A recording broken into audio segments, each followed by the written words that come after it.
আসসালামু আলাইকুম, good morning everyone. কেমন আছেন সবাই?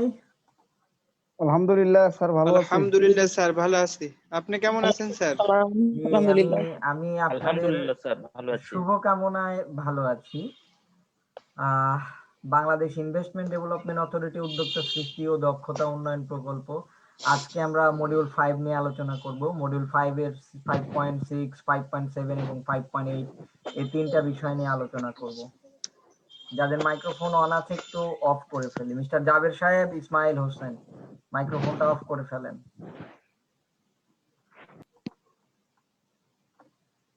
তো বাংলাদেশ ইনভেস্টমেন্ট ডেভেলপমেন্ট অথরিটি উদ্যোক্তা সৃষ্টি ও দক্ষতা উন্নয়নের প্রকল্পের পক্ষ থেকে জয়পুরহাট এবং চাঁপাইনবাবগঞ্জের যারা উদ্যোক্তা আছেন, শীতের উষ্ণ অভিনন্দন জানাচ্ছি এবং স্বাগত জানাচ্ছি আমার ক্লাসে। তো আমি গত দিনেও আপনাদের ক্লাস নিয়েছি। আমার আলাদা করে পরিচয়, আমি নিজের পরিচয় দিচ্ছি না। আমি মোহাম্মদ তারিকুল ইসলাম, আজকের প্রধান প্রশিক্ষক হিসাবে আজকে আপনাদের ক্লাসটি পরিচালনা করব। তো ক্লাসের শুরুতে বিশেষ কিছু ইনফরমেশন আপনাদের সাথে শেয়ার করতে চাই।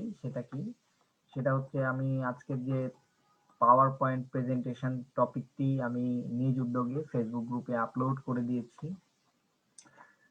চাঁপাইনবাবগঞ্জ এবং জয়পুরহাটের যে ফেসবুক গ্রুপ আছে সেই ফেসবুক গ্রুপে আপনারা নিজ নিজ দায়িত্বে আপনারা প্রেজেন্টেশন টপিকটি যে পাওয়ার পয়েন্ট যেটা আপলোড করে দিচ্ছি এটা ডাউনলোড করে নেবেন এবং প্রিন্ট করে নিলে সব থেকে ভালো হয়।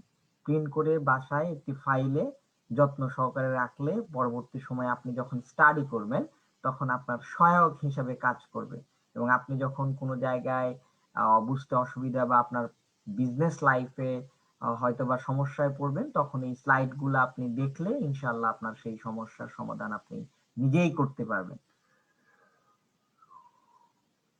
তো ঠিক আছে, আমরা আমাদের যে আলোচনার বিষয় আজকে 5.6, 5.7 এবং 5.8 তিনটা বিষয় নিয়ে আলোচনা করব। সেই তিনটা বিষয় সম্পর্কে আগে জেনে নেই। তিনটা বিষয় কি? সাপ্লায়ার্স এবং লিঙ্কেজ শিল্প এবং এর উন্নয়নের সম্ভাবনা, বিনিয়োগের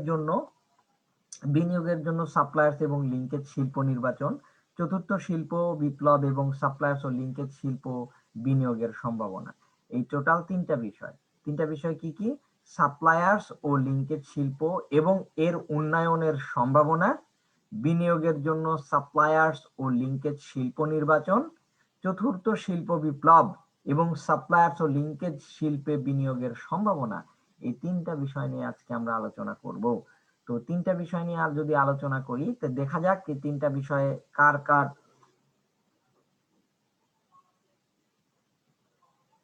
আপনারা সবাই খাতা কলম নিয়েছেন? আজকেও হাতে নোটপ্যাড কলম কিছু নিয়েছেন? জি স্যার, নিয়েছি। গুড। কারণ প্রতিদিনের মতো গত দিনে যেমন ক্লাস শেষে আমরা একে অপরকে কোশ্চিন করেছি, উত্তর জেনেছি, ঠিক তেমনি আজকেও ক্লাস শেষে আমরা একটু একে অপরের সাথে কোশ্চিন করব, উত্তর নেব, উত্তর দেব এই এই আমাদের এই সেশন শেষের দিকে। তো ঠিক আছে, তবে ক্লাসের শুরুতে আমি বলে নিই, এই পৃথিবীতে যত ধরনের ব্যবসায়ী বা ব্যবসা উদ্যোক্তা আছেন কেউ কিন্তু নির্ভরশীল না। প্রত্যেকটা ব্যবসায় একটি আরেকটির উপর নির্ভর করে গড়ে উঠেছে এবং একটি আরেকটার উপর কেন্দ্র করেই কিন্তু ব্যবসা পরিচালনা করছে। এখন কেউ আমাকে হয়তোবা বলতেই পারেন যে স্যার আপনি তো ঠিকঠাক কথা বলছেন না। কেন ঠিকঠাক কথা বলছেন না?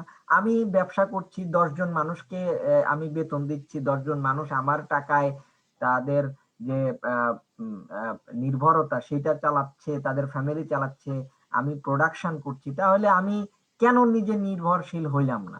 এটার উত্তর একটু পরে দেব। আমরা কেন একে অপরের উপর নির্ভরশীল, ব্যবসা হোক আর ব্যবসায়ী হন, যেই হন না কেন একজন আরেকজনের উপর নির্ভরশীল। তো ঠিক আছে, যেহেতু একজন আরেকজনের উপর নির্ভরশীল, সুতরাং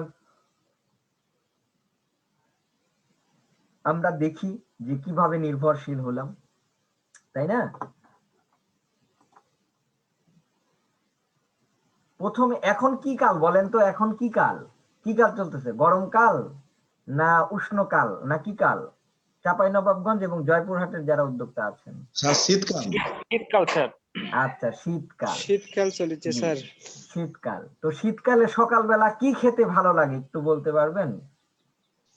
অধিকাংশ পিঠা পুলির সময় তো স্যার, শীতের আরে, সময় পিঠা বা খিচুড়ি। আচ্ছা, ভাবাপুরি। আরে না, খেজুরের রস স্যার, খেজুরের রস। না না না, পিঠা তো ম্যান্ডেটরি, পিঠা তো ম্যান্ডেটরি। শীতকালে পিঠা পুলি বাদেও আমাদের সকালবেলা গরম গরম খেতে ইচ্ছা করে কি, সেটা হচ্ছে যে এক ভদ্রলোক বললো খিচুড়ি, তাই খিচুড়ি না? স্যার, যাবার হ্যাঁ। বলছিলাম জয়পুরহাট থেকে স্যার। হ্যাঁ জি, জাবের সাহেব। তো খিচুড়ি খিচুড়ি খেতে অনেক মজা লাগে। আর আপনারা যারা আমার সাথে কথা বলবেন তারা তাদের নাম এবং জেলার নাম বলে আপনি আপনার প্রশ্নটি করবেন বা আপনি আমার সাথে কথা বলবেন, তাহলে আপনাকে আমার ট্রেস করতে সুবিধা হবে। হ্যাঁ, তো এখন খিচুড়ি, তো আমরা যেহেতু উত্তরবঙ্গের মানুষ, জয়পুরহাট এবং চাঁপাইনবাবগঞ্জের মানুষ, তো উত্তরবঙ্গে সচরাচর সকালবেলা খিচুড়ি, গরম খিচুড়ি অনেক টেস্ট লাগে ভাই, অনেস্টলি বলছি, আমারও খুব ভালো লাগে সকালবেলা খিচুড়ি খেতে। Right sir. খিচুড়ির সাথে যদি একটু আচার হয়, মানে যে অভাবটা থাকে সেটা কিন্তু একদম পরিপূর্ণ হয়ে যায়, তাই না? জি একটু স্যার। আচার, জি স্যার। আচার হলে আর কিছুই লাগে না, একদম পরিপূর্ণ নাস্তা হয়ে যায় সকালে। হ্যাঁ জি স্যার, আচার বানাইছি স্যার। গুড। স্যার আপনি এমন ভাবে বলছেন এখনই খাওয়ার ইচ্ছা হয়েছে স্যার। আমি কেন বলছি উদাহরণ সহকারে, আজকে প্রত্যেকটা কথা বলবো কারণ আজকের ক্লাসটি খুবই গুরুত্বপূর্ণ। কারণ এই সাপ্লায়ার্স এবং লিঙ্কেজ ব্যবসায় আপনাদের উদ্যোগ করার জন্যই ইএসডিপি মোটামুটি একটা মনস্থির করেছে যে আপনাদের এই রিলেটেড বিজনেসে বেশি উদ্যোগী করা। ঠিক আছে, এই জন্য আজকের ক্লাসে খুবই গুরুত্বপূর্ণ। আমি প্রত্যেকটা ওয়ার্ড, প্রত্যেকটা সেন্টেন্স উদাহরণ দিয়ে দিয়ে বুঝিয়ে দিব। তো এই জন্য একটু গল্প করে নিচ্ছি। খিচুড়ি, আমের খিচুড়ি হলে তো একটু ঝাল টক টক মিষ্টি মিষ্টি, আর কিছু লাগে? আর কিছুই লাগে না। গরম গরম খিচুড়ি, একটু আমের ঝাল টক মিষ্টি, একটু আচার, শেষ, আর কিচ্ছু লাগে না রে ভাই। তো এখন তার আগে আমাকে বলেন তো, সাপ্লায়ার্স এবং লিঙ্কেজ শব্দের অর্থ কি? কেউ কি বলতে পারবো না আমরা? সাপ্লায়ার্স এবং লিঙ্কেজ শব্দের অর্থ কি? স্যার সাপ্লায়ার্স বলতে আমি যেটা বুঝি সেটা হচ্ছে যে কোনো কিছু সরবরাহ করা। আচ্ছা, লিঙ্কেজ? লিঙ্কেজ মানে কোনো কিছু কেউ প্রেরণ মাধ্যম করবে, স্যার। মাধ্যম, হ্যাঁ এরকম। আচ্ছা, মাধ্যম। মাধ্যম এখন স্যার, আমরা, যাবার বলছিলাম। আচ্ছা জি জাবের সাহেব, এখন আমি বলে দিই। সাপ্লাই শব্দের অর্থ সরবরাহ করা। সাপ্লাই শব্দের অর্থ হচ্ছে সরবরাহ করা। আর সাপ্লায়ার্স, সাপ্লায়ার্স শব্দের অর্থ হচ্ছে সরবরাহকারী। তারপরে এখন বলি লিঙ্কেজ শব্দের অর্থ কি? সংযুক্ত করা, যুক্ত করা, আটকানো, এরকম বুঝায়। আমরা সাইকেল বা বাইকের চেন দেখেছি, তো চেইন বা শিকল দেখেছি না? জি স্যার, দেখেছি। চেন বা শিকল দেখবেন একটি দানা আরেকটি দানার সাথে সংযুক্ত। জি স্যার। তো এইরকম কিছু বোঝায়। এখন আমরা আচারের গল্প করলাম, আচার দিয়ে উদাহরণ দিব। দেখেন, প্রথমে বলি, পণ্যের ব্যবহৃত কাঁচা মাল সংগ্রহ হতে শুরু করে কারখানায় আনায়ন প্রক্রিয়াকরণের মাধ্যমে পণ্য উৎপাদন করার সময় যে ব্যবসায়িক কর্মকাণ্ড ঘটে বা যেসব ব্যবসা প্রতিষ্ঠানের সহায়তা নেওয়া হয় তাকে ওই পণ্যের সাপ্লায়ার্স বলে। আমি আবারও বলছি, পণ্যের ব্যবহৃত কাঁচা মাল সংগ্রহ হতে শুরু করে কারখানায় আনায়ন প্রক্রিয়াকরণের মাধ্যমে পণ্য উৎপাদন করার সময় যে ব্যবসায়িক কর্মকাণ্ড সংগঠিত হয় বা যেসব ব্যবসা প্রতিষ্ঠানের সহায়তা নেওয়া হয় তাকে ওই পণ্যের সাপ্লায়ার বিজনেস বলে। উৎপাদিত পণ্য চূড়ান্ত ভোক্তার নিকট পৌঁছানোর জন্য যেসব ব্যবসা প্রতিষ্ঠানের সহায়তা নেওয়া হয় তাকে ওই পণ্যের লিঙ্কেজ বলে। উৎপাদিত পণ্য চূড়ান্ত ভোক্তার নিকট পৌঁছানোর জন্য যেসব ব্যবসা প্রতিষ্ঠানের সহায়তা নেওয়া হয় তাকে ওই পণ্যের লিঙ্কেজ বলে।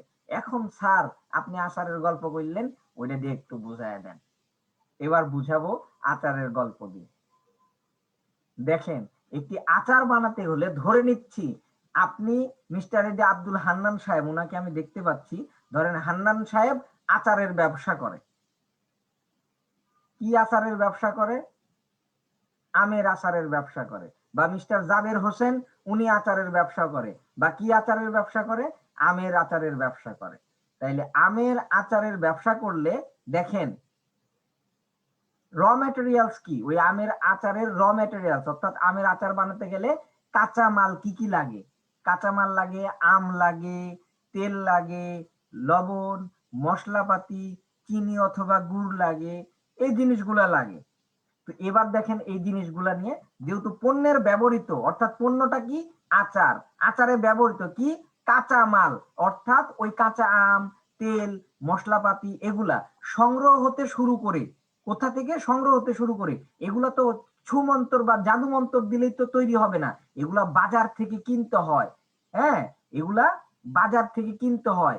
দেখেন সংগ্রহ করলাম, তারপরে কি হতে শুরু করে কারখানায় আনায়ন। এগুলো তো আপনি চাইলে এই কাঁচামাল সব চলে আসো আমার কারখানায়, চলে আসবে না তো। এগুলা ভ্যান বা ট্রাক বা বাস বা রিক্সা মাধ্যম হয়ে আপনার কারখানায় আনতে হবে। তাহলে কারখানায় আনলেন, তারপরে কি প্রক্রিয়াকরণের মাধ্যমে ওই আচারটি নিয়ে এসে আপনি আমটা নিয়ে এসে আপনি পরিষ্কার করবেন, ধুবেন, কাটবেন, সিদ্ধ করবেন, জাল দিবেন, প্রসেসিং করবেন। হাওয়েভার আপনি যা খুশি তাই করে আপনি কি মাধ্যমে উৎপাদন করা, আপনি আচারটি উৎপাদন করবেন। দেন কি করবেন? এই আচারটি বয়ম বা বোতলজাতকরণ করে সুন্দর লেবেলিং করে প্যাকেটিং করে রেখে দিবেন। এই যে এগুলা, এই কর্মকাণ্ড করার সময় দেখেন কতগুলা ব্যবসা কর্মকাণ্ড ঘটলো বা কতগুলা ব্যবসায়ের আপনি হেল্প নিলেন। এই যে হেল্প নিলেন বা যে ব্যবসায়িক কর্মকাণ্ড ঘটলো, এটা এই পণ্যের বলা হয় কি? Supplier business. তারপরে দেখেন, হ্যাঁ, এখন দেখেন, এখন এই যে মিস্টার আব্দুল হান্নান ভাই বা জাবের সাহেব যে আচারটা যে উৎপাদন করলো, এটা তো উনি নিজে খাওয়ার জন্য না। খাওয়ার জন্য হয়তো বা 1 বোতল উৎপাদন করতে পারে, স্বাভাবিক। এই শত শত বোতল কি উনি নিজে খাবে? না। কি করবে? আমাদের জন্য, যারা সকালবেলা ঘুম থেকে উঠে বাসায় বলে যে একটু খিচুড়ি রান্না করো, খাবো, তো সর্বশেষ ভোক্তা অর্থাৎ চূড়ান্ত ভোক্তা আমার পরে তো এই আচারটা তো আর কেউ খাচ্ছে না, তো তার জন্যই তো উৎপাদন করছে। দেখেন উৎপাদিত পণ্য অর্থাৎ ওই যে বোতলজাতকরণ করে রাইখা দিছে কি ওই আচারটা, চূড়ান্ত ভোক্তা অর্থাৎ আমি, সর্বশেষ আমি বা আপনি যে বাজার থেকে আচারটা কিনে নিয়ে এসে খাই, হ্যাঁ, তার নিকট পৌঁছানোর জন্য আমার কাছেও তো জাদু মন্তর দিয়ে আসবে না। এগুলা কি হবে? ধরেন আব্দুল হান্নান ভাইয়ের কাছ থেকে যাবে কোথায়? ডিলারের কাছে। ডিলারের কাছ থেকে কোথায় যাবে? মুদিখানার দোকান বা সুপার শপ বা শোরুম বা পাইকারি সেলার, সেখান থেকে আসবে খুচরা সেলার, খুচরা সেলার থেকে আসবে আমি আমার কাছে, আমি বাজার গিয়ে খুচরা সেলারের কাছ থেকে কিনে নিয়ে আসবো। এই যে দেখেন ভোক্তার নিকট পৌঁছানোর জন্য যেসব ব্যবসা প্রতিষ্ঠানের সহায়তা নেওয়া হয় বা যেসব ব্যবসায়িক কর্মকাণ্ড ঘটে, তাকে ওই পণ্যের অর্থাৎ ওই আচারের লিঙ্কেজ শিল্প বলে। সবাই ক্লিয়ার? সকালবেলা গরম খিচুড়ি দিয়ে বুঝিয়ে দিলাম ভাই। একবারে ক্লিয়ার স্যার, এর চাইতে ক্লিয়ার আর কিছু হয় না। ঠিক আছে, তো এটি হচ্ছে আমার পণ্যের সাপ্লায়ার্স এবং আমার পণ্যের লিঙ্কেজ শিল্প বলা হয়। তো দেখেন একটি লিঙ্কেজ শিল্প এমন একটি শিল্প যা অন্য শিল্প মানে মনে হয় যে এগুলা সব শিল্প মিলে একটি শিল্প, এবং সব শিল্পগুলাই একটি শিল্প কেন্দ্রিক ভাবেই গড়ে উঠেছে। যেমন গার্মেন্ট শিল্পের যেমন জন্য ধরেন জিপার, বুতাম, প্যান্ট, সুতা, কাপড়, ট্যাগ, স্টিকার এক্সেট্রা এক্সেট্রা, এগুলা কিন্তু প্রয়োজন। এখন পরবর্তী স্লাইডে আমরা চলে যাই, দেখি কি আছে। স্যার আজকে যে খিচুড়ি আর কি বলে আচার দিয়ে শুরু করছে না, আল্লাহ জানে আজকে সারাদিন কি না কি খাওয়াবে, কি না কি গল্প করবে। জি স্যার, জি স্যার। না স্যার, আজকের শুরুটা খুবই চমৎকার ভাবে শুরু হয়েছে স্যার। তাই? আচ্ছা, সাপ্লায়ার শিল্প কত প্রকার? সাপ্লায়ার শিল্প 4 প্রকার। সাপ্লায়ার শিল্প কত প্রকার? সাপ্লায়ার শিল্প 4 প্রকার। কি কি? আমি প্রথমে ইংলিশ পড়বো, তারপরে বাংলা পড়বো। প্রথমে ইংলিশটা পড়বো, তারপরে বাংলা পড়বো। Manufacturer, distributor, import supplier, independent crafts people. Manufacturer, distributor, import suppliers, independent crafts people. Total 4 ধরনের। ম্যানুফ্যাকচারার মানে নির্মাতা, ডিস্ট্রিবিউটর মানে বিতরণকারী, ইম্পোর্ট সাপ্লায়ার মানে আমদানি সরবরাহকারী, ইন্ডিপেন্ডেন্ট ক্রাফটস পিপল মানে স্বতন্ত্র কারুশিল্প। অর্থাৎ নির্মাতা, বিতরণকারী, আমদানি সরবরাহকারী এবং স্বতন্ত্র কারুশিল্প। আমি কিন্তু টোটাল 5 বার বলেছি। এই 5 বার কিন্তু কারো ভুলে যাওয়ার কথা না। আমি কিন্তু ক্লাস শেষে সবাইকে ধরবো। সবাই ক্লাসে মনোযোগ দেন, ঠিক আছে? তো এখন আমরা জানি এই ম্যানুফ্যাকচার, ডিস্ট্রিবিউটর, ইম্পোর্ট এরা কারা, এদের কি কাজ, এরা কিভাবে কাজ করে। তো তো দেখবেন ম্যানুফ্যাকচারার কাদেরকে বলা হয়, এই ম্যানুফ্যাকচারাররা শুধুমাত্র উৎপাদন করে, তারা কিন্তু বিতরণ করে না। আবার ডিস্ট্রিবিউটর কারা, তারা কিন্তু শুধুমাত্র প্রোডাক্ট ডিস্ট্রিবিউট করে, তারা কিন্তু আবার উৎপাদন করে না। এখন এটা কেন স্যার? এটা আপনি যখন ডিস্ট্রিবিউটর, আপনি যখন একটি অর্গানাইজেশন করতে যাবেন, আপনি যখন একটা ফ্যাক্টরি দিতে যাবেন, এখানে আপনাকে অনেক লট অফ এক্সপেন্স, হিউজ খরচ আছে। স্যার কিভাবে হিউজ খরচ? আপনাকে এটার জন্য একটি জায়গা ভাড়া করতে হবে, এটার জন্য বিল্ডিং বানাইতে হবে, এটার জন্য বিভিন্ন জায়গায় থেকে আপনাকে অনুমতিপত্র নিতে হবে, এটার জন্য আপনাকে কি করতে হবে, মেশিন কিনতে হবে, লেবার নিয়োগ দিতে হবে, এমপ্লয়ি নিয়োগ দিতে হবে, এটার জন্য মার্কেটে ডিলার খুঁজতে হবে, মার্কেট ধরতে হবে, এবং এভারেজ যদি করেন তাহলে অনেক টাইম চলে যাবে এবং অনেক টাকা ইনভেস্টমেন্টের প্রয়োজন। এখন দেখেন অনেকে আশেপাশের দোকানে আছেন, বা অনেকে ধরেন বাসায় চিপস খাই আমরা, চিপস বা অন্যান্য, দেখবেন স্কোয়ারের একটা চিপসের প্যাকেট যদি হাতে থাকে নেন, অপোজিটে দেখেন ওই প্যাকেটটা উল্টান, বা কোনো মশলাপাতির প্যাকেট থাকলে প্যাকেটটা উল্টায় দেখবেন যে প্রস্তুতকারক XYZ কোম্পানি, ঠিকানা ঢাকা, নারায়ণগঞ্জ, জয়দেবপুর, ময়মনসিংহ, এরকম একটা ঠিকানা লিখবেন, দেখা যায় ওরা প্রস্তুতকারী। আর বিতরণকারী স্কয়ার গ্রুপ অফ কোম্পানিজ বা স্কয়ার ফুড প্রোডাক্টস, এরকম কিছু লেখা আছে। তার মানে কি, স্কয়ার ওইটা উৎপাদন করে না। ধরেন এরকম একটা কোম্পানির সাথে ডিল করবে যারা স্কয়ারের কোয়ালিটি এনশিওর করে প্রোডাক্টটি উৎপাদন করবে, এবং স্কয়ারের ধরেন প্যাকেটেই ওই প্যাকেটটি মোড়কজাতকরণ হয়ে বাজারে বিক্রি হবে। তার সাথে কোম্পানির ডিল থেকে আপনি পণ্য উৎপাদন করবেন, আমার সকালবেলা আমার প্যাকেট তো আপনার কাছে আছেই, প্যাকেটটা প্যাকেটিং করে রাখবেন, আমার ট্রাক যাবে, আপনি প্রোডাক্ট গুলা লোড করে দিবেন, আমার গাড়ি নিয়ে চলে আসবে। এই যে ডিল করলো, আপনি স্কয়ার কি করে, স্কয়ার ওই ট্রাক ভরে নিয়ে আইসা তার যে বিভিন্ন যে ডিলার আছে সেই ডিলার পর্যন্ত পৌঁছায় দেয়, বা ডিপু আছে ডিপু পর্যন্ত পৌঁছায় যায়। এটাই হলো ম্যানুফ্যাকচারার যে উৎপাদন করে, আর ডিস্ট্রিবিউটর তাদের উদাহরণ। তারপরে দেখেন যে ইম্পোর্ট সাপ্লায়ার। ইম্পোর্ট সাপ্লায়ারটা কি? ইম্পোর্ট সাপ্লায়ারটা হচ্ছে এটাকে বলা হয়, ধরেন ইনার কাজটা কি, উদাহরণস্বরূপ বলে দিই। ইনার কাজ, ধরেন আমি বিদেশ থেকে পাইকারি রেটেই তো প্রোডাক্টটা কিনে নিয়ে আসি, তাই না? বিদেশ থেকে কোনো প্রোডাক্ট পাইকারি রেটে কিনে, উদাহরণ দিয়ে বুঝাই তাহলে ভালো হবে। ধরেন আমি এই ইম্পোর্ট সাপ্লায়ার, আমি ইন্ডিয়া থেকে পেঁয়াজ কিনে নিয়ে আসতেছি টন কে টন। আমি ইন্ডিয়া থেকে পেঁয়াজ কিনে নিয়ে আসতেছি টন কে টন, নিয়ে এসে কি করতেছি, ওটা যেহেতু পাইকারি রেটে কিনে নিয়ে আসছি, আমি আবার কি করব, এটা আমি আবার পাইকারি রেটে সেল করব। কার কাছে? আমার হচ্ছে কাস্টমার বড় বড় আড়তদার, তাদের কাছে পাইকারি রেটে সেল করব। এই বড় বড় আড়তদারের আবার কাস্টমার কারা? বড় বড় আড়তদারের কাস্টমার আবার ছোট ছোট আড়তদার, উনিও পাইকারি সেল করবে। তাহলে আমি পাইকারি রেটে বিক্রি করলাম বড় আড়তদারের কাছে, বড় আড়তদার আবার পাইকারি রেটে বিক্রি করলো ছোট আড়তদারের কাছে। এই ছোট আড়তদার আবার হোলসেল পাইকারি রেটে বিক্রি করবে কার কাছে? যারা খুচরা পেঁয়াজ বিক্রি করবে তাদের কাছে, ধরেন মুদিখানার দোকান বা ভ্যানের উপর বিক্রি করে বা এই রিলেটেড। এই ধরনের ব্যবসাটাকে বলা হয় ইম্পোর্ট সাপ্লায়ার্স। তারপরে দেখেন ইন্ডিপেন্ডেন্ট ক্রাফটস পিপল, এরা কারা? চাঁপাইনবাবগঞ্জ এবং জয়পুরহাট বাঁশ বাগান বলেন না বাঁশ ঝাড় বলেন আপনারা? বাঁশঝাড়। বাঁশ ঝাড়, তাই না? বাঁশ ঝাড় করতে কি এই টাকা পয়সা খরচ হয় নাকি আবার? না স্যার, না স্যার, শুধু বাঁশ লাগালেই হবে স্যার। আচ্ছা, বাঁশ লাগালেই হয়। পতিত জমিতে যেখানে ছায়া আছে, যেখানে কোনো আবাদ হয় না, ওই সব জায়গায় আপনি একটা বাঁশ ফালায় রাখবেন, কোন রকম দেখবেন যে বাঁশ হয়ে গেছে, খালি শিকড় থাকলেই হয়। হ্যাঁ, তো সেক্ষেত্রে দেখবেন অনেকের বাসায় এই ধরনের অনেকের বাসায় বাঁশ ঝাড় আছে। বাঁশ ঝাড় করতে তো কোনো ইনভেস্টমেন্টের প্রয়োজন নাই, তো দেখবেন নিজেরাই বাঁশ কাটতেছে, পানিতে প্রসেসিং করে। আচ্ছা, বাঁশ কাটার পরে চিকন চিকন পাতলা পাতলা করে এক ধরনের বাঁশের যে ইয়েটা তোলা হয়, এটাকে আঞ্চলিক ভাষায় কি বলেন আপনারা? কাটারি, চাটাই স্যার। চাটাই বলে। পাতলা পাতলা ওই যে ইয়ে করে যে তুলে দা দিয়ে বা ওই যে বড় কিছু দিয়ে যে কাটে, ফাটানোর পর বাঁশটাকে ফাটায়, ফাটিয়ে যে আপনার চিকন চিকন করে পাতলা পাতলা করে এক ধরনের ইয়ে তুলে, এটাকে কি বলে আঞ্চলিক ভাষায়? চাঁপাইনবাবগঞ্জ কি বলে? বেতি বা বাত। আচ্ছা, বেতি বা বাত। আচ্ছা, আর হচ্ছে জয়পুরহাটে কি বলে? নীল স্যার বলি জাবের স্যার, নীল। বলছিলাম চাটাই বলি আমরা স্যার। আচ্ছা, ধরে নিচ্ছি বেতি বা বাঁধ বা চাটাই যেটাই হোক, বাঁশ কাটার পরে সেটা প্রসেসিং করে দেখবেন এক ধরনের লোক আছে যাদের নিজেদেরই বাঁশ বাগান আছে, ওরা বাঁশ কাটে, ওরা অথবা বাঁশ কিনে নিয়ে আসে, নিয়ে এসে বাসায় ওরা সুন্দর করে এগুলা শুকানোর পরে বেতি বা বাঁধ বা চাটাই যেটাই বলি না কেন ওইটা তোলে বাঁশ থেকে করে, তারপরে সুন্দর সুন্দর ওরা হস্তশিল্প তৈরি করে।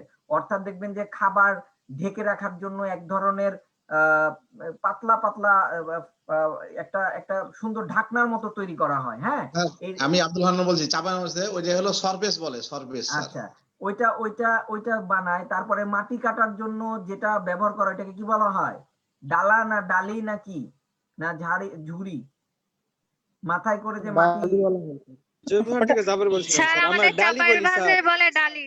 আচ্ছা, তো ওই ডালি বানায়, দেখবেন আবার অনেক সুন্দর সুন্দর ওই যে মুরগির বাচ্চা হাঁসের বাচ্চা রাখার জন্য ছোট ছোট ঢাকনা বানানো হয়, এটাকে কি বলা হয়? টোপা, টোপা স্যার, জয়পুরহাট থেকে। আচ্ছা, টোপা। তো এই জিনিসগুলো তারা উৎপাদন করে, তারা তৈরি করে নিজেদের বাঁশঝাড় থেকে বা অন্যের বাঁশঝাড় থেকে বাঁশ কিনে নিয়ে এসে নিজেরা তৈরি করে, নিজেরা এটা বাঁধে সুতা দিয়ে, নিজেরাই কালার করে, আবার বাজারে বা হাটে বা নির্দিষ্ট জায়গায় নিয়ে যে নিজেরাই বিক্রি করে। এবং এগুলা কিন্তু হোলসেল রেটে বিক্রি করে না, তারা পাইকারি খুচরা রেটে বিক্রি করে। দেখবেন এই ধরনের ব্যবসাটাকেই বলা হয় ইন্ডিপেন্ডেন্ট ক্রাফটস পিপল বা স্বতন্ত্র কারুশিল্প। ক্লিয়ার সবাই? জি sir, clear sir, clear. Yes sir, clear. কোনো প্রশ্ন আছে?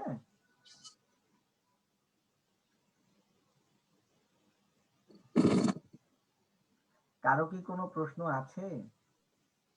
না স্যার, আমার কোনো প্রশ্ন নাই। Thank you. তো এখন আমরা পরবর্তীতে চলে যাই। লিঙ্কেজ, লিঙ্কেজ কত প্রকার? লিঙ্কেজ 5 প্রকার। লিঙ্কেজ শিল্প কত প্রকার? লিঙ্কেজ শিল্প 5 প্রকার। কি কি? Physical linkage, production linkage, side stream linkage, horizontal বা lateral linkage, consumption linkage. Linkage 5 প্রকার। কি কি? Physical linkage, production linkage, side stream linkage, horizontal linkage, consumption linkage. Production linkage আবার 2 প্রকার, একটা হচ্ছে ব্যাকওয়ার্ড লিঙ্কেজ, একটা হচ্ছে forward linkage. Backward linkage, forward linkage. Side stream linkage 3 প্রকার, infrastructure, agriculture, technological knowledge. Infrastructure linkage, আপনার এগ্রিকালচার লিঙ্কেজ এবং technological linkage, এই 3 ধরনের লিঙ্কেজ। কোনটার? সাইড স্ট্রিমের। তাইলে এখন আমরা একটা একটা করে সব লিঙ্কেজ গুলা জানার চেষ্টা করি। ক্লাসটা অনেক বোরিং লাগছে না? না স্যার, পরে লাগছে আচ্ছা, না স্যার। ফিজিক্যাল শব্দের অর্থ না কি? স্যার, অনেক ভালো লাগছে। ফিজিক্যাল শব্দের অর্থ হচ্ছে বাৎসরিক বলা হয়। ফিজিক্যাল লিঙ্কেজটা হচ্ছে বাৎসরিক। হ্যাঁ, তো এটার যদি ফিজিক্যাল শব্দের যদি অর্থটা আমরা যদি বের করার চেষ্টা করি, কোষাধ্য, কোষাগার এরকম বুঝায়। তো ধরেন আগের দিনে তো রাজা বাদশার আমল ছিল, জমিদারের আমল ছিল। আমাদের চাঁপাইনবাবগঞ্জ, জয়পুরহাট এগুলা উত্তরবঙ্গ মোর দেন আমি যতটুকু জানি, যদি জানায় ভুলও থাকতে পারে, আমরা কিন্তু জমিদার বা রাজতন্ত্র কিন্তু সেই সময় অনেক রাজবাড়ি আছে। মানে উত্তরবঙ্গে যদি বলা হয় কোন কোন জেলায় বা কোন কোন অঞ্চলে বেশি রাজবাড়ির বা রাজাদের বাড়ি বা জমিদারের বাড়ি আছে, তাইলে 3টা জেলার নাম আসে। সেই 3টা জেলার কথা যদি বলি, তাইলে চাঁপাইনবাবগঞ্জ, রাজশাহী, নাটোর, বগুড়া, এই জয়পুরহাট, এই কয়েকটা জেলার নাম আসে। এইগুলা এইগুলাতে কিন্তু রাজবাড়ি, জমিদার বাড়ি একটু বেশি। তো সেই তুলনায় আগের দিনে তো এরকম, এখন তো আমাদের হয়েছে finance ministry, finance department, accounts department, আমরা স্মার্টলি স্ট্যান্ডার্ডলি এই কথাগুলা বলে থাকি। আগের দিনে তো রাজাদের, মানে তখন তৎসম তদ্ভব যে বাংলা ভাষার যে খাঁটি বাংলা ভাষার যে ব্যবহার তখন কিন্তু হতো। হ্যাঁ, তো তখন কিন্তু এইরকম মিনিস্ট্রি ছিল না। হ্যাঁ, তখন ছিল কি? কোষাগার, কোষাধ্য। মানে কি? সেখানে সকল টাকা পয়সা জমা থাকতো এবং সেখান থেকে, এখন যেমন প্ল্যানিং মিনিস্ট্রি, আমরা পরিকল্পনা ডিপার্টমেন্ট, বিজনেস ডেভেলপমেন্ট ডিপার্টমেন্ট যেরকম ছিল এরকম কিন্তু ছিল না। তো তখন এই কোষাধ্য বা কোষাগার থেকে খাত খাত ওয়াইজ ভাগ করা হতো। এটা এই খাতে খরচ হবে, এটা ওই খাতে খরচ হবে, এটা এই খাতে খরচ হবে, এরকম। তো তো ফিজিক্যাল লিঙ্কেজের মাধ্যমে বলা হচ্ছে আপনার অর্গানাইজেশনটা ডেভেলপমেন্ট করার জন্য, অর্গানাইজেশনের যে টার্গেট আছে সেটা ফিল আপ করার জন্য আপনি কয়টি খাতে খরচ করবেন, কোন কোন খাতে খরচ করবেন, লিঙ্ক করা পারপাস, এই বিষয়ে যে বার্ষিক একটা প্ল্যানিং, সেই প্ল্যানিংটাই কিন্তু এখানে ফিজিক্যাল লিঙ্কেজ যে বোঝানো হচ্ছে বিজনেসের ভাষায়। প্রোডাকশন লিঙ্কেজ মানে প্রোডাকশন লিঙ্কেজ দুই প্রকার, একটা হচ্ছে ব্যাকওয়ার্ড, একটা হচ্ছে ফরওয়ার্ড। আমরা ব্যাকওয়ার্ড এবং ফরওয়ার্ড পরে আলোচনা করব। হ্যাঁ, আমরা এখন আলোচনা করব প্রোডাকশন লিঙ্কেজ। আপনি আপনার ফ্যাক্টরিতে বা আপনি আপনার অর্গানাইজেশনে প্রোডাক্ট উৎপাদনের জন্য বা প্রোডাক্ট উৎপাদন করার জন্য যে ধরনের র ম্যাটেরিয়ালস, আনায়ন, পারচেজ, প্রসেসিং এবং প্রোডাকশন করার জন্য যত ধরনের লিঙ্ক করা হয় এবং যত ধরনের খরচ করা হয় তাকে বলা হয় production linkage. Side stream linkage হচ্ছে তিন প্রকার: ইনফ্রাস্ট্রাকচার, এগ্রিকালচার আর হচ্ছে টেকনোলজিক্যাল নলেজ।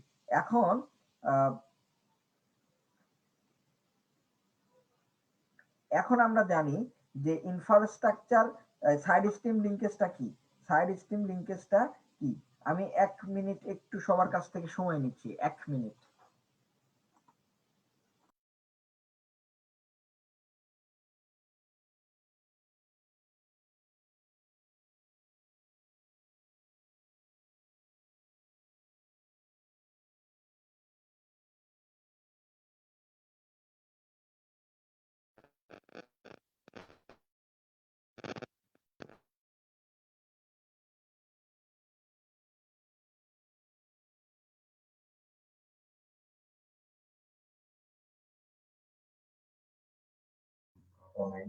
ভাই আপনার তো স্পিকার অফ।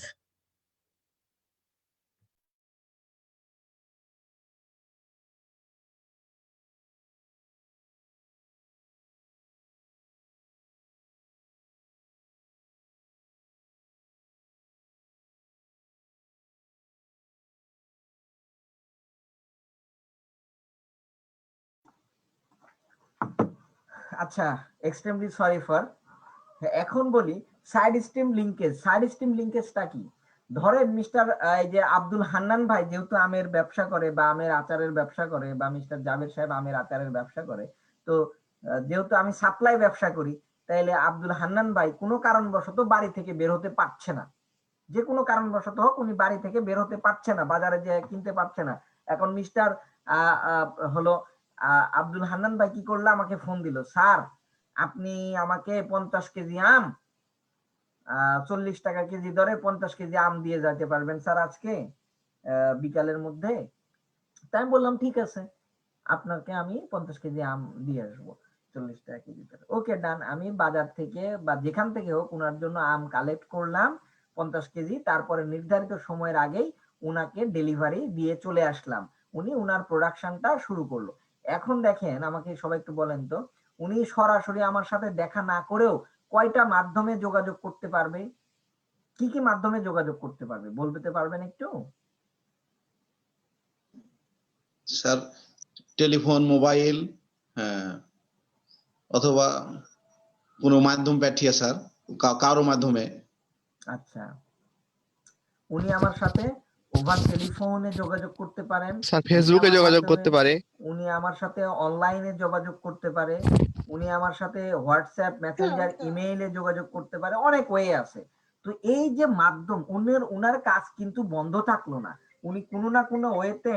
1 মিনিট একটু সময় নিচ্ছি আমি।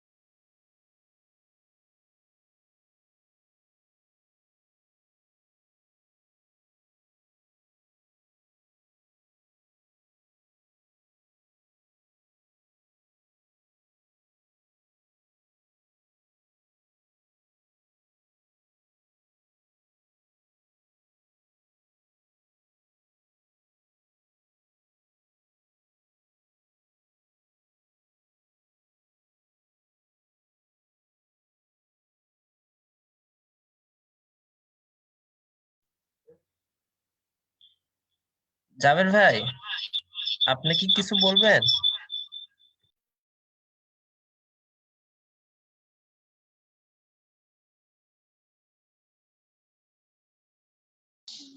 না স্যার বলবো না, যে আমার ভাইয়া পড়তেছে তো ওখানে একটু বলছিলাম। এখন আমরা একটু জানার চেষ্টা করি। তো সেক্ষেত্রে ধরেন উনি উনার কাজ কিন্তু বন্ধ থাকলো না, উনার কাজ কিন্তু বন্ধ থাকলো না, উনি কোনো না কোনো মাধ্যম ব্যবহার করে উনি উনার প্রোডাকশনে চলে যেতে পারলো। এই যে ব্যবস্থাপনাগুলা, এই ব্যবস্থাপনাকে বলা হয় লজিস্টিক সাপোর্ট। অর্থাৎ সাইড স্ট্রিম লিঙ্কেজের মানে হচ্ছে লজিস্টিক সাপোর্ট। ঠিক আছে। ইনফ্রাস্ট্রাকচার লিঙ্কেজ মানে কি, আমরা যদি একটি বাড়ি করতে যাই, আমরা একটু বাড়ি করতে চাইলে বাড়ির ডিজাইন, বাড়ির নকশা, তারপরে বাড়ির অনেক কিছু করি কিন্তু, তাই না? আমরা অনেক কিছুই করি, কি করি? বাড়ির ডিজাইন করি, বাড়ির নকশা করি, তারপরে কোথায় ওয়াশরুম, কোথায় বেডরুম, কোথায় ডাইনিং, কোথায় ড্রয়িং, সব কিন্তু করছি, ডিজাইন করছি। আমার বাড়িটাকে শক্ত করার জন্য কয়টা ভীম ব্যবহার করব, কয়টা পিলার ব্যবহার করব, হ্যাঁ, কোন আপনার কংক্রিট কোনটা ব্যবহার করব, পাথরের দিব না ইটের দিব, হ্যাঁ, আমি সিমেন্ট বা বালিটাকে আমি ভূগর্ভস্থ দিব না সমুদ্র দিব। এই যে একটা ডিজাইন তৈরি করেন, একটা ইনফ্রাস্ট্রাকচার তৈরি করি, ঠিক বিজনেসের ক্ষেত্র অ্যাজ ইট। আপনি আপনার বিজনেসকে ডেভেলপমেন্ট করার জন্য এবং শক্তপোক্ত করার জন্য যে যে প্ল্যান করা দরকার, এবং এই প্ল্যান করা পারপাসে যেই ধরনের লিঙ্ক করতে হবে, যেই ধরনের খরচ আছে, সেই বিষয়ে আপনি যে প্ল্যানিং করবেন, এটাকে বলা হচ্ছে ইনফ্রাস্ট্রাকচার। এগ্রিকালচারটা কি? আমি যে ধরনের ব্যবসাই করি না কেন, প্রত্যক্ষ বা পরোক্ষভাবে, আমি যে ধরনের ব্যবসাই করি না কেন, আমি আবার বলছি, প্রত্যক্ষ বা পরোক্ষভাবে কোনো না কোনো ভাবে 80% র ম্যাটেরিয়ালস আসে আমার এগ্রিকালচার থেকে। এখন অনেকেই বলবেন, স্যার মনে হয় আজকে কেমনে কি পড়াইতেছে আল্লাহ মাহবুব জানে। দেখেন, অনেকে বলবেন, স্যার আমি আইটি এন্ড আইটিএস এর বিজনেস করি, আমার তো সফটওয়্যার কোম্পানি, আমার এক্সপোর্ট ইম্পোর্ট আমি করি সফটওয়্যার, আমার এখানে আইটি রিলেটেড কাজ, আমার এখানে সব যন্ত্রাংশ যন্ত্রপাতির এগুলা ব্যবসা করলে আমার এখানে কিভাবে স্যার এই এগ্রিকালচার আসলো কোত্থেকে? স্যার মনে হয় আজকে হ্যাঁ dot dot dot dot dot. দেখেন, আমাদের আমরা কোথায় অবস্থান করছি বলেন তো পৃথিবীতে? এই পৃথিবীটা যদি বলি, তাইলে আমাদের ভূগর্ভস্থ পানি আছে, তারপরে মাটি আছে। এই মাটিটা কিসের, কোন সেক্টরের মধ্যে পড়ে? Agro based agriculture. অর্থাৎ আপনার যে বিল্ডিংটা আছে, আপনার যে অফিসটি আছে, এটা একটি কার উপর দাঁড়ায় আছে? মাটির উপর দাঁড়ায় আছে। বুঝছেন কথাটা? কিভাবে 80% আসছে প্রত্যক্ষ বা পরোক্ষ ভাবে। আপনার অফিসে পানি ছাড়া আপনি চলতে পারবেন? এরকম কি আছে যে 8-10 ঘন্টার মধ্যে পানি খান নাই, পানি ব্যবহার করেন নাই, ওয়াশরুমে যান নাই? এই না পানিটাও স্যার, কিন্তু চলা যাবে না স্যার। Agro based product. এই পানিটিও এগ্রো বেসড প্রোডাক্ট। আপনার অফিসে যে চেয়ার টেবিল আছে, এগুলা কাঠের। এই কাঠটা আসে কোত্থেকে? গাছ থেকে। তো এই গাছটা কি? এই গাছও কিন্তু আমার এগ্রো বেসড। এইভাবে ক্যালকুলেশন করলে আমার অফিসের মোর দেন 80% প্রত্যক্ষভাবে বা পরোক্ষভাবে জড়িত।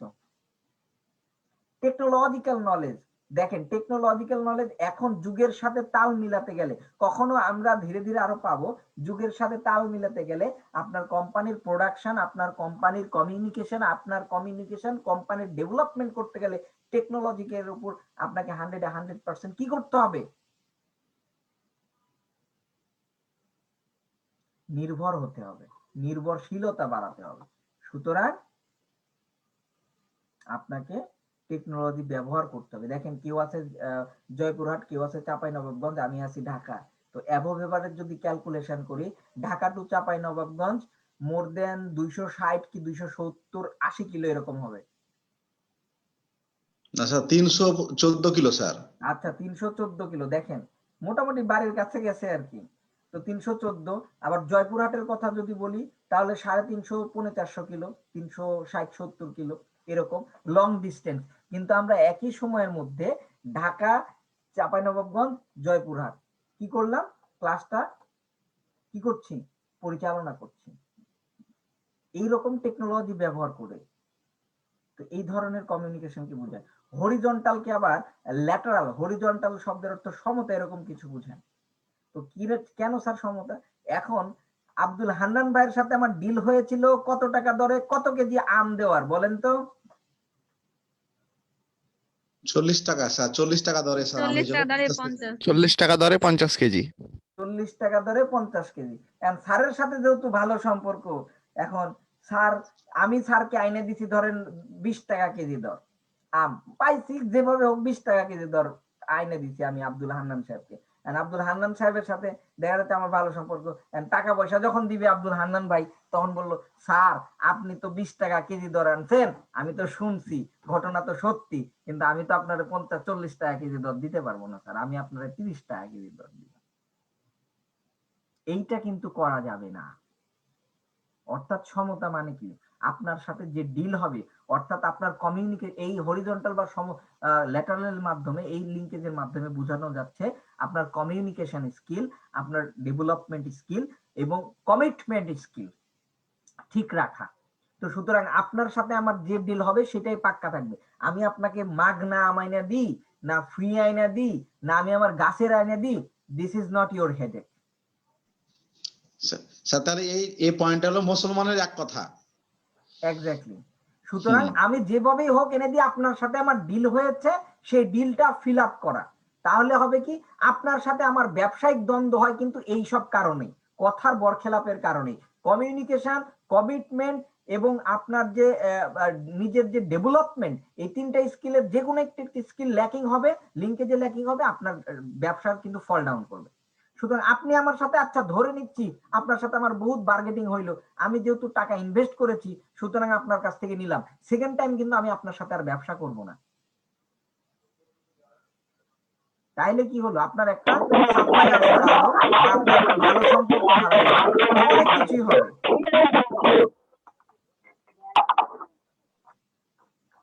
সুতরাং এইটা করা যাবে না। যেহেতু আপনার সাথে আমার ডিল হয়েছে 40 টাকা, আপনি হয়তোবা আপনি আমাকে এতটুকু অফার দিতে পারেন যে স্যার কিছু ডিসকাউন্ট দিন। এইভাবে এই লিঙ্কেজ পারপাস যেটা আছে এটাকে বলা হয় হরিজন্টাল বা ল্যাটারাল লিঙ্কেজ বিজনেসের ভাষায়। এরপরে আছে কনজিউমশন লিঙ্কেজ, অর্থাৎ এই লিঙ্কেজের মাধ্যমে বোঝানো হচ্ছে যে খরচ কম, মানে একটা ওভার এক্সেস খরচ করা যাবে না, ওভার এক্সেস খরচ করা যাবে না। এই লিঙ্কেজের মাধ্যমে টোটালি ফোকাস করে হচ্ছে লেবার লকে, লেবার অ্যাক্টকে। এটার বাংলাটা এরকম, আমি বুঝাই দিই উদাহরণস্বরূপ, উদাহরণ দিয়ে বুঝাইলে আমার মনে হয় যে আপনারা ভালো করে এটা নিতে পারবেন। যে নিজে না ঠকে, অন্যকে না ঠকিয়ে তার যা প্রাপ্যতা আছে সেটা প্রদান করা।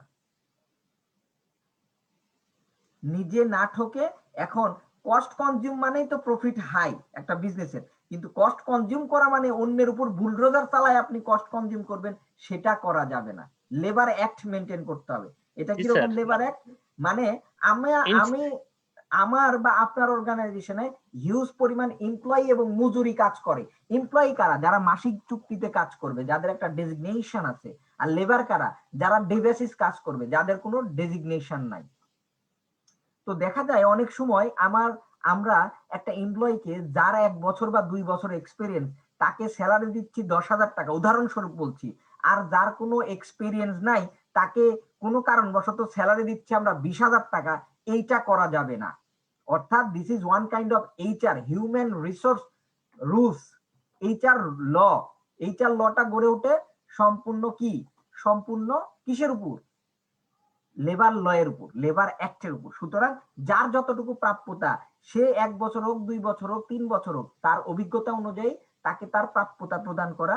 আর যে ফ্রেশার, তার তো কোনো জব এক্সপিরিয়েন্সই নাই, তাকে সেই অনুযায়ী একটা প্রোটোকল তো আপনার অফিসে থাকবে, একটা অর্গানাইজেশনে থাকবে, সেই প্রোটোকল অনুযায়ী তাকে তার প্রাপ্যতা প্রদান করা। এইভাবেই আমরা কনজিউমশন লিঙ্কেজের ব্যবহারটা করব। ক্লিয়ার সবাই? জি স্যার, ক্লিয়ার স্যার। জি স্যার, যাবার বলছিলাম, ক্লিয়ার হয়েছে স্যার। Thank you. এখন আমরা ব্যাকওয়ার্ড এবং ফরওয়ার্ড বিজনেস নিয়ে আলোচনা করব। ধরেন আমাদের মাননীয় কোঅর্ডিনেটর মহোদয় মুনিরুজ্জামান তুফান ভাইয়ের একটি গার্মেন্টস ফ্যাক্টরি আছে। তো মুনিরুজ্জামান তুফান ভাই কি করলো, আমাকে উনার এখানে রেডিমেড প্রোডাক্ট উৎপাদন হয়, শার্ট অথবা প্যান্ট উৎপাদন করে। এখন তুফান ভাই বলল, তারিকুল ভাই আমার তো প্যান্ট উৎপাদন করতে হবে, প্যান্টের অর্ডার পাইছি, তো আপনি জিপার দিয়েন 1000 পিস, চেন দিয়েন 1000 পিস, বাটন দিয়েন 1000 পিস, বোতাম দিয়েন, স্টিকার দিয়েন, এগুলা মিলে আমারে ম্যানেজ করে দেন, আমি আপনাকে মেল করে দিলাম, কোয়ালিটি মেল করে দিলাম, ঠিক আছে? সেই কোয়ালিটি আমি মেল পেয়ে গেলাম, সেই কোয়ালিটি মেল করে আমি কি করলাম দেখবেন, জিপার যে তৈরি করে সে কিন্তু আবার কাপড় তৈরি করবে না, আবার কাপড় যে তৈরি করবে সে কিন্তু সুতা তৈরি করবে না, সুতা যে তৈরি করে সে কিন্তু আবার স্টিকার তৈরি করবে না, প্যাকেট যে তৈরি করবে সে কিন্তু কোনো কিছুই ওগুলা তৈরি করবে না। এক একজন এক একটা বিষয়ে কি দক্ষ, এক একটা প্রোডাক্ট নিয়ে কাজ করে। তো এই যে এতগুলা জিনিস তুফান ভাইকে অ্যাকুমুলেটেড করে দেওয়া, একত্রিত করে দেওয়া, একটা প্যাকেজ করে দেওয়া, এটা কার কাজ? সাপ্লায়ারের কাজ। আমি কি করলাম, বিভিন্ন অফিসে বিভিন্ন ফ্যাক্টরিতে যোগাযোগ করে কোয়ালিটি অনুযায়ী মালপত্র কালেক্ট করলাম, র ম্যাটেরিয়ালস গুলা কালেক্ট করলাম, এই যে কালেক্ট করে একটা প্যাকেজ বানাইলাম, একটা প্যাকেট বানাইলাম, একটা কম্বাইন করে দিলাম তাকে, তুফান ভাইকে।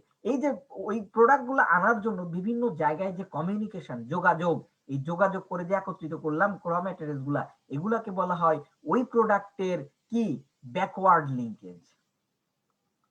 তারপরে কি করবে মনিরুজ্জামান ভাই, এটা কাটিং করবে, ফিটিং করবে, সেটিং করবে, প্যাকেটিং করবে, কার জন্য? সর্বশেষ ভোক্তা আমি বা আপনি। সকালবেলা 7 প্যান্ট, এই যে আপনি কত সুন্দর সোয়েটার পরে আসছেন, অনেকে অনেক সুন্দর জ্যাকেট পরে আসছেন, এই যারা আমরা এগুলা ব্যবহার করছি তাদের জন্য। এখন তাদের কাছে কিভাবে পৌঁছাবে? তাদের কাছে পৌঁছাতে গেলে দেখা যাচ্ছে মনিরুজ্জামান ভাইয়ের পরিবহন ব্যবস্থা ব্যবহার করতে হবে, শোরুম ব্যবহার করতে হবে, ফ্রাঞ্চাইজি ব্যবহার করতে হবে, অথবা ডিলারশিপ অথবা চেইন শপ, হ্যাঁ, এতগুলা ব্যবহার করে দেন আসবে আপনার বা আমার কাছে। তো এই যে এতগুলা ব্যবস্থাপনা যে হইলো ওই শার্ট বা প্যান্ট আপনার কাছে বা আমার কাছে পৌঁছানোর জন্য, এটা হচ্ছে ওই পণ্যের ফরওয়ার্ড লিঙ্কেজ। সবাই ক্লিয়ার? Clear sir. স্যার একটা শব্দ আমি বুঝতে পারছি না, চাবেন আব্দুল হান্নান, ওই ফ্র্যাঞ্চাইজিং স্যার, এই শব্দটা। আচ্ছা, ফ্র্যাঞ্চাইজিং। কেএফসির নাম শুনেছেন সবাই? কেএফসি? জি স্যার, শুনেছি স্যার। কেএফসির ফুল ফর্ম কি বলতে পারবেন? এটাই তো জানি না স্যার। বলেন, কেউ পারবেন না? আসসালামু আলাইকুম স্যার। ওয়ালাইকুম সালাম। চাঁপাইনবাবগঞ্জ থেকে মোহাম্মদ নাসির উদ্দিন বলছি। জি নাসির ভাই বলেন। সম্ভবত স্যার কেনটাকি ফ্রাইড চিকেন। আচ্ছা, কেএফসি, কেনটাকি ফ্রাইড চিকেন, হ্যাঁ, এটা একটা বিদেশি কোম্পানি, ঠিক আছে? এটা একটি বিদেশি কোম্পানি। তো এই কোম্পানিটি কি করলো, এটা হচ্ছে ফ্র্যাঞ্চাইজিটা, আমি আপনাদেরকে বাংলায় বুঝাই দিই গল্প আকারে, তাহলে ভালোভাবে বুঝতে পারবেন সংজ্ঞা না দিয়ে। তো এই কেনটাকি ফ্রাইড চিকেন খুবই নামকরা একটা রেস্টুরেন্ট, খুবই নামকরা একটা রেস্টুরেন্ট। এরা শুধুমাত্র মুরগির মাংস নিয়ে কাজ করে, এরা মুরগির মাংস নিয়ে কাজ করে, অন্য কিছু নিয়ে কাজ করে না। সব কিন্তু এদের রেস্টুরেন্টের প্রোডাক্ট হচ্ছে মুরগির মাংস। তো দেখা যাচ্ছে এখানে হয়তো বা এর সাথে আরো কিছু থাকে, আপনার বার্গার থাকে তাও মুরগির, তারপরে আপনার দেখা যাচ্ছে ফ্রেঞ্চ ফ্রাই থাকে, এর সাথে দেখা যাচ্ছে চিকেন ফ্রাই, অনেক কিছু থাকে কিন্তু মুরগির। তো এরা যখন অনেক নাম অর্জন করলো বিদেশে, তখন কি করলো, এখানে নাম করা একটা রেস্টুরেন্ট, ওরা এই নামটা, ফ্র্যাঞ্চাইজিং শব্দের অর্থ হচ্ছে নাম বিক্রি করা, ঠিক আছে? অর্থাৎ তারা কি করলো, বিভিন্ন কোম্পানিকে তাদের নামটা লিস্ট দিল, যে আপনারা চাইলে আমাদের নামে, প্রত্যেকটা রেস্টুরেন্ট ব্যবসায় দেখবেন যে একটা নিজস্বতা আছে, মশলাপাতির বা খাবারের নিজস্বতা। যেমন ধরেন ঢাকার হাজি বিরিয়ানি, নান্না বিরিয়ানি, এদের কিন্তু একটা যেমন নিজস্বতা আছে, কারণ এদের মশলাপাতির মধ্যে কোনো একটা জাদু করে কিছু আছে, ঠিক আছে? অনেকে অনেক জায়গায় ধরেন বিরিয়ানি খায়, বিরিয়ানি রান্না করে, বিরিয়ানি বিক্রি করে, কিন্তু তারপরেও দেখা যাচ্ছে কি এক একজনেরটা এক এক রকম। যেমন মামা হালিম, এক একজনের, ঢাকার মামা হালিমটা অনেক নাম করা, তো এক একজনেরটা এক এক রকম হয়, ঠিক আছে? এর কারণ কি, কোনো কিছু আছে, ইন্টারনাল বিষয় আছে। তো ঠিক তেমনটাই ওই আপনি যখন ওই ফ্র্যাঞ্চাইজিং, যখন এই কেএফসি যখন এই ইয়ে করলো, অর্থাৎ তাদের নামটাকে ধরেন লিস্ট দিল, আমাকে লিস্ট দিল, যে আমি তাদেরকে বললাম যে ভাই আমি আপনাদের এই কেএফসিটা নামটা নিয়ে ব্যবসা করতে চাই বাংলাদেশে, ঠিক আছে? তো বললো যে ঠিক আছে, আপনারা ব্যবসা করতে পারবেন আমার নামে, আপনি আপনার দোকানে লিখে রাখবেন প্রোপাইটর, আপনি নিচে আপনি হয়তোবা ছোট করে আপনার নামটা ব্যবহার করতে পারবেন। ওকে ডান, তাদের সাথে ডিল হলো। নাম বিক্রি, নামের স্বত্বাধিকার দিয়ে দিল। প্রোডাক্টের বিষয়, তাদেরকে মান্থলি অথবা বাৎসরিক একটা হিউজ অ্যামাউন্ট দিতে হয় শুধুমাত্র এই নামের জন্য। ফি কাকে? অরিজিনাল যে কেএফসির মালিক তাকে। কেন দিতে হয়? তার সে কিছু কোয়ালিটি দিয়ে দিবে। আমি যদি বাংলাদেশে এই ব্যবসাটা করতে চাই, আমাকে তার কোয়ালিটি তার কোয়ান্টিটি এনশিওর করে ব্যবসা করতে হবে। সে খাবারের পরিমাণের কি কি উপাদান থাকতে হবে, কিভাবে বানাইতে হবে, কত ডিগ্রি সেন্টিগ্রেডে এই চিকেনটা ফ্রাই করতে হবে, সব কিছু লিস্ট দিয়ে দিবে। এবং তারা প্রতি বছর বা মান্থলি অডিট করে, পুরা অর্গানাইজেশনটা অডিট করবে যে আপনি তাদের নামটা যে ব্যবহার করছেন তাদের নামের কোনো কি এই কি বলে ব্যবহারটা অন্যভাবে করছেন কিনা, নামের কোয়ালিটিটা ঠিক রেখে আপনি ব্যবসা পরিচালনা করছেন কিনা। যদি আপনি তাদের যে কোয়ালিটি আছে এটা যদি এনশিওর না করেন, তাহলে আপনার সাথে তারা স্বত্বাধিকার, নামের যে স্বত্বাধিকার এটা কিন্তু রাখবে না, উল্টা আপনাকে জরিমানা করবে। এবং আপনাকে, এটাই হচ্ছে ফ্র্যাঞ্চাইজিং এর ফুল মিনিং। এবার বুঝতে পেরেছেন সবাই? জি স্যার, বুঝতে পারছি স্যার। তো এইভাবে ধরেন আমরা ফরওয়ার্ড এবং ব্যাকওয়ার্ড লিঙ্কেজ ব্যবসাটা করে থাকি। এখন আমরা জেনে নিই সাপ্লায়ার্স ও লিঙ্কেজ শিল্পের সুবিধা। সাপ্লায়ার্স এবং লিঙ্কেজ শিল্পে ব্যবসায় সুবিধাই সুবিধা, অসুবিধা কিচ্ছু নাই। অসুবিধা আছে, একটু অসুবিধা আছে। কিরকম অসুবিধা? ধরেন তুফান ভাই আমাকে অর্ডার দিছিল কিসের? ওই যে বিভিন্ন গার্মেন্টস এর র ম্যাটেরিয়াল। এখন অসুবিধা কি?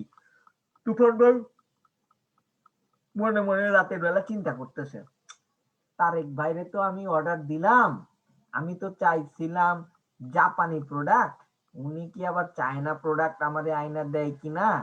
উনাকে বললাম যে কোয়ালিটি এনশিওর করতে, এন্ড কোয়ালিটি উনি কি আইনা দিবেনি। আবার টাইমলি উনাকে তো বলছি সকাল 8টার সময় ডেলিভারি দিতে, এখন উনি যদি 9টার সময় এসে বলে যে পাই নাই, তাইলে কেমন কি হবে। তো এই বিষয়গুলাই শুধুমাত্র অসুবিধা, তাছাড়া কোনো অসুবিধা নাই। সুবিধাই সুবিধা। খরচ হ্রাস করে, উৎপাদন বৃদ্ধি করে, দক্ষতা বৃদ্ধি করে, সময় ও শ্রমের ব্যবহার হ্রাস করে। এখন উদাহরণস্বরূপ বুঝাবো কিভাবে। স্যার এটা কিভাবে বলেন, আমাকে একটু বুঝিয়ে দেন। খরচ কিভাবে কম করে, উৎপাদন কিভাবে বৃদ্ধি করে, দক্ষতা কিভাবে বৃদ্ধি করে, শ্রমের ব্যবহার কিভাবে করে। এটা এখন আমরা পিছন দিকে যাই, পিছন দিকে আসি, একটু পিছনে। তারিকুল ভাই, আমি একটু লিভ নিয়ে আবারও ইন করব, মানে আমার একটা ফোন আসছিল যার কারণে সাউন্ডটা ডেবে গেছে। হ্যাঁ, আমাকে আবার কোয়েস্ট করে দিন। ঠিক আছে, প্লিজ। ঠিক আছে।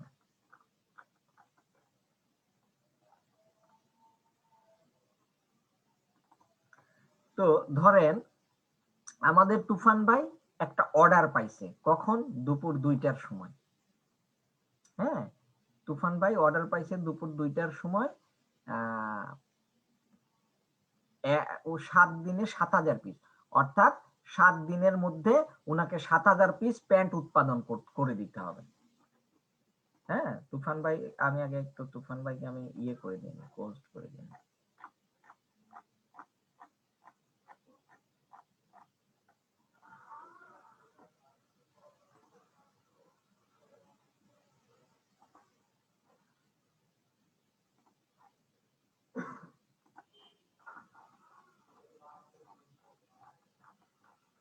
ওকে, তো ধরেন 7 দিনে, ধরেন আব্দুল হান্নান ভাই মুনিরুজ্জামান তুফান ভাইকে প্যান্ট উৎপাদন করতে দিয়েছে, ধরেন কখন? আজকে দুপুর 2টার সময় উনি অর্ডার দিয়েছে 7000 পিস, অর্থাৎ কালকে থেকে 7 দিনের মধ্যে মুনিরুজ্জামান তুফান ভাইকে 7000 পিস প্যান্ট উৎপাদন করে দিতে হবে। তো মুনিরুজ্জামান তুফান ভাই প্রতিদিন প্রোডাকশন, উনি দেখলো যে আমি 24 ঘন্টা আমার ফ্যাক্টরি রান করে 1000 পিস উৎপাদন করতে পারি, কমও হয় না বেশিও হয় না, 1000 পিস কাটায়। তাহলে আমি 7 দিনে 7000 পিস তো আরামসে প্রোডাকশন দিতে পারবো। ওকে, সমস্যা নাই। আব্দুল হান্নান সাহেবের সাথে ওনার চুক্তি হয়ে গেল 7 দিনে 7000 পিস। ওকে, ডান। এখন মুনিরুজ্জামান তুফান ভাইয়ের কখন হয়েছে? দুপুর 2টা বা 3টার সময়। তো এগুলা নিয়ে কি ডিজাইন নিয়ে কথা বলতে বলতেই বিকেল 5টা বা 6টা বেজে গেছে। তো ওই দিন তো আর দোকানপাট খোলা থাকবে না। যদি তুফান ভাই তার অর্গানাইজেশনে কি সাপ্লায়ার্স ব্যবসা বা লিঙ্কেজ ব্যবসা যদি অ্যাটাচ করে না থাকে, তাইলে কি হবে? ধরেন ওই দিন তো উনি আর হোলসেল মার্কেট গুলোতে একটা নির্ধারিত টাইম আছে, সন্ধ্যা 6টা বা 7টা এর মধ্যেই ধরেন ক্লোজ হয়ে যাবে, ওই দিন তো উনি কিনতে পারলো না, তো উনার ওইখানে কেনাকাটা করার জন্য একজন লোক আছে প্রকিউরমেন্টে, তাকে মিস্টার XYZ নাম তার, তাকে দেখা যাচ্ছে যে 10,000 টাকা করে মাসে বছরে 1,20,000 টাকা বেতন দেওয়া লাগে, উনার কাজ হচ্ছে কেনাকাটা করা। তো ঠিক আছে, পরের দিন তো উনি একদম রাতের বেলায় তো আসবে না, অফিসের তো একটা টাইম আছে, তো অফিসের টাইম সকাল 9টায়, তো উনি হেলে দুলে সকাল 9টায় অফিসে আসবে, ব্যাগপত্র রাখবে, অ্যাকাউন্টস ডিপার্টমেন্টে যাবে, টাকা পয়সা নিবে, তারপরে এগুলা মার্কেটে কেনাকাটা করতে যাবে, ওইখানে যাইতেও 3-4 ঘন্টা, অ্যাভাব এভারেজ দুপুর পার হয়ে গেছে বুঝেন। তারপরে উনি কেনাকাটা করছে, তারপরে উনি ট্রাক ভাড়া করছে, ওই মালপত্র নিয়ে ফ্যাক্টরিতে আসতে আসতে কি সন্ধ্যা 7টা বা 8টা, ওই একদিন শেষ, হাতে আছে 6 দিন, 6 দিনে কি 7,000 পিস উৎপাদন করা সম্ভব? না বলেন। স্যার, তাইলে 6 দিনে সম্ভব না। 7,000 পিস সম্ভব না। আর উনি যদি উনার ফ্যাক্টরিতে সাপ্লায়ার বা লিঙ্কেজ ব্যবসা যদি অ্যাটাচ করতো, ধরেন আমি তো সাপ্লায়ার, আমাকে ফোন দিল বিকেল 3টার সময়, তারেক ভাই আমার কালকে সকাল 8টার সময় এই এত পিস জিপার, এত পিস চেইন, এত পিস কাপড়, এত পিস বাটন, এত ইয়ার্ড কাপড় লাগবে, আপনি আমাকে এই যে কোয়ালিটি এনশিওর দিতে পারবেন? আমি যেহেতু supplier, any how any cost আমি ম্যানেজ করবই, আমি বললাম যে পারবো, ডান। উনি আমাকে মেল করে দিল, আমি কি করলাম রাতের মধ্যে যেখান থেকেই হোক, যে বিভিন্ন ফ্যাক্টরিতে আমার সাথে তো লিংক আপ আছে, বিভিন্ন ফ্যাক্টরিতে সাথে যোগাযোগ করে কথা বলে তাদের মাধ্যমে কি করলাম কোয়ালিটি এনশিওর করে প্রোডাক্ট, দেখবেন যে বলে দিছে সকাল 8টা, ওই সাপ্লায়ার সকাল 7টার সময় প্রোডাক্ট নিয়ে যায় হাজির ফ্যাক্টরিতে। টাইমলি কিন্তু কি হলো, মনিরুজ্জামান তুফান ভাই র ম্যাটেরিয়ালস গুলা পেয়ে গেল এবং প্রোডাকশনে শুরু করতে পারলো, 7 দিনে 7,000 পিস উৎপাদন করতে পারলো। ওনার কি এরকম হইলো যে উনি প্রোডাকশনে আর ফেল করতে পারলেন? ফেল কিন্তু করলেন না। আবার দেখেন যে প্রকিউরমেন্টে যাকে রাখছিলাম বছরে 1,20,000 টাকা বেতন দেওয়া লাগতো, তাকে কিন্তু 1 লাখ আমাকে কিন্তু অতিরিক্ত কোনো টাকা দেওয়া লাগলো না, ট্রাক ভাড়া দেওয়া লাগলো না, অনেক কিছুই কিন্তু খরচ কমে গেল। তাইলে হইলো, খরচ কম হইলো, উৎপাদন বৃদ্ধি করছে, দক্ষতা বৃদ্ধি করছে, ঠিকঠাক মতো সময় মতো শ্রমেরও ব্যবহার, যে সময় ও শ্রমের ব্যবহার, এটা কি করতে পারছে? আমাকে একটু বলেন তো ভাই। পেরেছে স্যার। গুড। আচ্ছা, যেটা নিয়ে প্রশ্ন করতে চাইছিলেন মিস্টার খায়রুল ইসলাম, কিছু বলবেন ভাই? মিস্টার খায়রুল, আপনি মনে হয় কিছু বলতেছেন, বলেন না। আমি বলছিলাম স্যার যে সাপ্লায়ার শুধু যে সবকিছু 7টা প্রোডাক্ট, একটা প্যান্ট তৈরি করলে সাপোজ একটা 7 রকম প্রোডাক্ট লাগবে, একটা সাপ্লায়ার কিন্তু 7 রকম প্রোডাক্ট করা সম্ভব নয়, যদি তার কাছে 2 রকম, নিম্নে তার কাছে 2 থেকে 3 রকম প্রোডাক্ট থাকতে হবে। যদি থাকে বাকি 2টা প্রোডাক্ট সাপ্লায়ার ম্যানেজ করে দিতে পারে, কিন্তু স্যার সাপ্লায়ার তো ওর কাছে কিছু প্রোডাক্ট থাকতে হবে, এই জন্য স্যার না, সাপ্লায়ারের ব্যবসায় যদি না সাপ্লায়ার ব্যবসা, সাপ্লায়ার কাছে কিচ্ছু থাকার দরকার নাই। এক, আপনার কাছে কিচ্ছু থাকার দরকার নাই, আপনাকে বুঝতে হবে আপনি কোন রিলেটেড ব্যবসা করেন, এটাকে বুঝতে হবে। এখন যারা সারের সাপ্লায়ার আছে, কীটনাশকের সাপ্লায়ার আছে, এখন মনিরুজ্জামান তুফান ভাই কখনো তাকে ফোন দিবে না বা তাকে বলবে না এই কাপড়গুলো এনে দিতে। যারা এই রিলেটেড কাজ করে তাদেরকেই কিন্তু আমি বলছি যে উনি যদি উনার ব্যবসায় সাপ্লায়ার বা লিঙ্কেজ শিল্পকে যদি অ্যাটাচ করে 100% করবে ভাই। I have a lot of experience garments trade. হ্যাঁ, সুতরাং একটা সাপ্লায়ার কাছে কিছু থাকা লাগে না, 2-3 ধরনের আইটেমও থাকা লাগবে না, আপনি টাইমলি ওনাকে সময় দিবেন, দেখবেন যে ওই সময়ের মধ্যে আপনাকে ম্যানেজ করে আপনার 7 রকম না 14 রকম যত ধরনের প্রোডাক্ট লাগে ম্যানেজ করে দিবে। তাহলে একজন সাপ্লায়ার কাছে কোনো প্রোডাক্ট থাকাই লাগবে না স্যার, না? কোনো প্রোডাক্টই থাকার দরকার নাই, খালি আপনার দরকার কি কমিউনিকেশন, ওই রিলেটেড কমিউনিকেশন। এখন আপনার কাছে যোগাযোগ নাই, কারা উৎপাদন করে আপনি ঠিকানা জানেন না, কিন্তু অর্ডার নিলেন, তাইলে তো আপনি দিতে পারবেন না। আপনাকে জানতে হবে এই প্রোডাক্ট গুলা কারা কারা উৎপাদন করে, লিস্ট তৈরি করতে হবে, আপনার সাথে তাদের যোগাযোগ ভালো রাখতে হবে, তাদের কাছ থেকে প্রোডাক্ট গুলা পাওয়ার সহজ শর্ত কি এগুলা সম্পর্কে জানতে হবে। এখন আপনি জানেনই না বোতাম কোথায় উৎপাদন করে, অথচ আপনি অর্ডার নিয়ে বসে আছেন, তাইলে আপনি তো দিতে পারবেন না। আপনাকে আগে এই প্রোডাক্ট সম্পর্কে, কে কোনটা উৎপাদন করে, কার কোয়ালিটি কি, একজন সাপ্লায়ারের মস্তিষ্কের মধ্যে একদম মানে লিখা হয়ে থাকতে হবে, যেন আপনি ঘুমের তালেও বলতে পারেন এই অমুক অমুক এই কোয়ালিটি প্রোডাক্ট উৎপাদন করে, তমক এই কোয়ালিটি প্রোডাক্ট উৎপাদন করে, এরকম মুখস্থ থাকতে হবে, বুঝছেন? তাহলে আপনি আমি তো ঢাকাতে ধরেন গার্মেন্টস এর কোয়ালিটি সেকশনে 3 বছর চাকরি করছি। আমি যেগুলা মানে আমার অভিজ্ঞতা থেকে যেটা আমি বলছি যে স্যার একজন সাপ্লায়ার আছে, দেখা গেল জিপার সাপ্লায়ার দেয়, দেখা গেল যে কেউ বাটন সাপ্লায়ার দিচ্ছে, কেউ আবার আপনার বেল্ট সাপ্লায়ার দিচ্ছে। এইগুলো সাপ্লাই দেওয়ার পরে স্যার আমি দেখি আবার এম্বুটারি সাপ্লাই দেয়। তো দেখা গেল যে একটা কোম্পানি বা মালিক বলছে যে আপনি তো জিপার সাপ্লাই দেন, আপনি বাটন বা আমার আরো যে এম্বুটারি আছে সেগুলো দিবেন কিনা। তখন সাপ্লায়ার বলে যে হ্যাঁ স্যার এটা তো আমার কাছে না, আমি দিতে পারবো, কিন্তু আমি আপনাকে এটা সাপ্লাই দিয়ে দেবো, না এটা না, ঠিক আছে। ওরা ওরা ওরা আপনি যে কথা বলছেন মিস্টার খায়রুল সাহেব, এটা হচ্ছে সাপ্লাই বলতে শুধুমাত্র এই প্রোডাক্ট নিয়ে না। উনি কি করে, উনি একটা প্রোডাক্ট বা দুইটা প্রোডাক্টের ব্যবসা করে। হ্যাঁ, উনি সাপ্লায়ার হিসেবে নিজেকে পরিচয় দিতে পারবে না। উনার কাছে ওই একটা প্রোডাক্ট বা দুইটা প্রোডাক্ট, উনি ওই প্রোডাক্টের ব্যবসায়ী। সাপ্লায়ার শব্দের অর্থ কি? সরবরাহকারী, যোগানদাতা। অর্থাৎ আপনার যা লাগবে আমি সবকিছু যোগান দিব। অর্থাৎ আমি আচ্ছা, একটা উদাহরণ দিই, ধরেন আমাদের আচ্ছা, মোটামুটি চাঁপাইনবাবগঞ্জ এবং জয়পুরহাটে, আমার কথাটা শেষ করে নেই। দেখবেন যে এখন আমরা বিয়ে বাড়ির অনুষ্ঠান বা অন্যান্য অনুষ্ঠান হলে কি কনভেনশন হল ব্যবহার করি, তাই না? এখানে দেখবেন যে খাবারের আইটেম থেকে শুরু করে বরযাত্রী কোথায় বসবে, বর কোথায় বসবে, বউ কোথায় বসবে, সবকিছু কিন্তু সুন্দর ওরাই তৈরি করে। মানে কি 2 in 1, মানে সব প্যাকেজ প্যাকেজ একের মধ্যে, 10 বা 9। আমরা কথা এগুলা তো উদাহরণগুলা জেনেছি না? তো ওই রকম সাপ্লায়ার ব্যবসা করে, সে সবকিছু সাপ্লাই দিবে। বুঝতে পেরেছেন? তো তার কাছে সব লিংক থাকবে। সাপ্লায়ার কখনো প্রোডাক্ট নিয়ে কাজ করে না, সাপ্লায়ার প্রোডাক্ট আসসালামু ম্যানেজ আলাইকুম করে স্যার। দেয়। ওয়ালাইকুম আসসালাম। স্যার আমি মিনা আক্তার জয়পুরহাট থেকে বলতেছি। জি মিনার আক্তার। স্যার আসলে আমি যেটা বুঝলাম যে সাপ্লায়ার ওনার কাছে কিছু না থাকলেও উনি যেখান থেকে মানে পারে উনি সরবরাহ করে আমাদের দিবে, এটাই হচ্ছে কথা। এক্স্যাক্টলি। জি স্যার। কারণ কেন আমি বলি, আমি হ্যাঁ। সাপ্লায়াররা কখনো মাল স্টক করবে না, কোনো প্রোডাক্ট স্টক করবে না। কারণ আপনি একটা প্রোডাক্ট স্টক করলেন, এই প্রোডাক্টটি যদি, এই প্রোডাক্ট চলবে কি চলবে না, 2 মাসের মধ্যে বিক্রি হবে কি হবে না, 2, 4, 6 মাসের মধ্যে বিক্রি হবে কি হবে না, এইটার গ্যারান্টি কিন্তু আপনি বলতে পারবো না। সুতরাং সাপ্লায়ার কখনো প্রোডাক্ট নিয়ে কাজ করবে না। এরা সব প্রোডাক্ট নিয়ে, স্পেসিফিক একটা দুইটা প্রোডাক্ট নিয়ে কিন্তু সাপ্লায়ার কাজ করবে না। আপনাকে বাস্তবে আপনি কোন ব্যবসা, কোন ট্র্যাকে আগাতে চান, আপনি যেই রিলেটেড সাপ্লায়ার হতে যাবেন, আপনাকে ওই রিলেটেড কি করতে হবে, আপনাকে ওই রিলেটেড কি প্রোডাক্ট নিয়ে আপনাকে জ্ঞান অর্জন করতে হবে, আপনাকে ওই রিলেটেডই প্রোডাক্ট আপনাকে সাপ্লাই দিতে হবে। ঠিক আছে? কিন্তু আলাদা করে আপনি যেমন ওই যে খায়রুল ভাই বললো যে কেউ বাটন দিচ্ছে, কেউ জিপার দিচ্ছে, উনি সাপ্লায়ার না। বিজনেসের ভাষায় উনি ওই দুইটা প্রোডাক্ট নিয়েই ব্যবসা করে।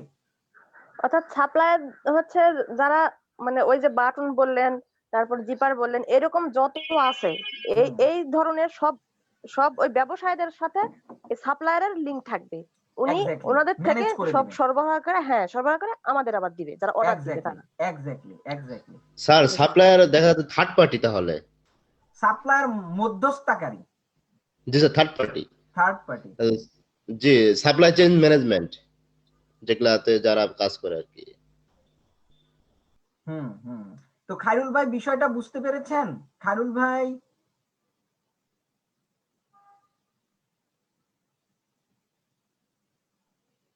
হ্যালো খায়রুল ভাই, আপনি কি বিষয়টা বুঝতে পেরেছেন? আমি বিষয়টা বুঝতে পারছি স্যার, না বুঝা না, কিন্তু আচ্ছা যে সাপ্লায়ারদের কোনো আবার লাইসেন্স থাকে কিনা এটা আমার জানা নাই। হ্যাঁ, সাপ্লাইদের লাইসেন্স করতে হবে তো। সাপ্লাইদের লাইসেন্স না করলে কেমনে? সাপ্লাইদের সরবরাহকারী নামে আপনার ট্রেড লাইসেন্স করতে হবে, আপনার 3 নাম্বার নিতে হবে, আপনার বিন নাম্বার নিতে হবে। খায়রুল ভাই আপনি কি ক্লাস করেছিলেন 6.1, 6.2, জি 6.3? স্যার, জি স্যার, জি স্যার। তাইলে তো ক্লাস করলে আর মনোযোগী থাকলে অবশ্যই এই প্রশ্ন করার, আমার মনে হয় না যে এই প্রশ্ন করার আপনি মনে হয় ক্লাসে মনোযোগী ছিলেন না। কারণ আপনি যে কোনো ব্যবসায় করতে যান না কেন, বৈধ যত ধরনের বাংলাদেশে ব্যবসা আছে সবগুলারই লিগ্যাল ডকুমেন্টেশন করতে হবে। আচ্ছা ঠিক আছে। হ্যাঁ, তবে খায়রুল ভাই আমি আপনাকে অনুরোধ করব ক্লাসে মনোযোগী হন, ঠিক আছে? না মনোযোগী তো থাকি স্যার, ওই যে যখন নেট প্রবলেম হয় তখন এদিকে একটু সমস্যা হয়ে যায়, এই তো। ইউ ক্লাসে থাকার জন্য, আপনার প্রশ্নগুলো করার জন্য, কারণ প্রশ্ন না করলে কিন্তু কোনো উত্তর আসলে কেউ ক্লিয়ার হতে পারবেন না। হ্যাঁ, সুতরাং আমাকে বারবার প্রশ্ন করতে হবে। ঠিক আছে, এবার বুঝেছেন তো সে যে সাপ্লায়ার কারা? জি স্যার, ওকে স্যার, হ্যাঁ জি বুঝতে স্যার, পারছি। যেবার থেকে যাবার বলছিলাম, বুঝছি স্যার। মানে যারা দুইটা একটা প্রোডাক্ট বাইরে থেকে কিনে নিয়ে এসে ডেলিভারি দিবে, তারা কিন্তু সাপ্লায়ার হিসেবে নিজেকে পরিচয় দিতে পারবে না, কারণ তারা ওই প্রোডাক্টের, ওই দুইটা বা একটা প্রোডাক্টের ব্যবসা করে। আর সাপ্লায়ার হচ্ছে সবকিছু আপনাকে ম্যানেজ করে দিবে। ঠিক আছে, এরা হচ্ছে থার্ড পার্টি বা মধ্যস্থতাকারী। বুঝতে পেরেছেন? এটাই হচ্ছে সাপ্লায়ার। যেমন জি, এটাই হচ্ছে ব্যাপার। এখন আমরা যে বিষয় নিয়ে কাজ করব, স্যার আপনি তখন বলেছিলেন যে কোনো ব্যবসায়ী বা ব্যবসা প্রতিষ্ঠানে নিজে স্বয়ং সম্পূর্ণ না, আমরা 10 জন 20 জন 100 জন এমপ্লয়িকে বেতন দিয়ে চালাচ্ছি, তাইলে আমরা কি? এই বিষয়টা আমরা একটু পরে আলোচনা করব। তুফান ভাই আমাকে শুনতে পাচ্ছেন? মাননীয় কোঅর্ডিনেটর মহোদয় তুফান ভাই।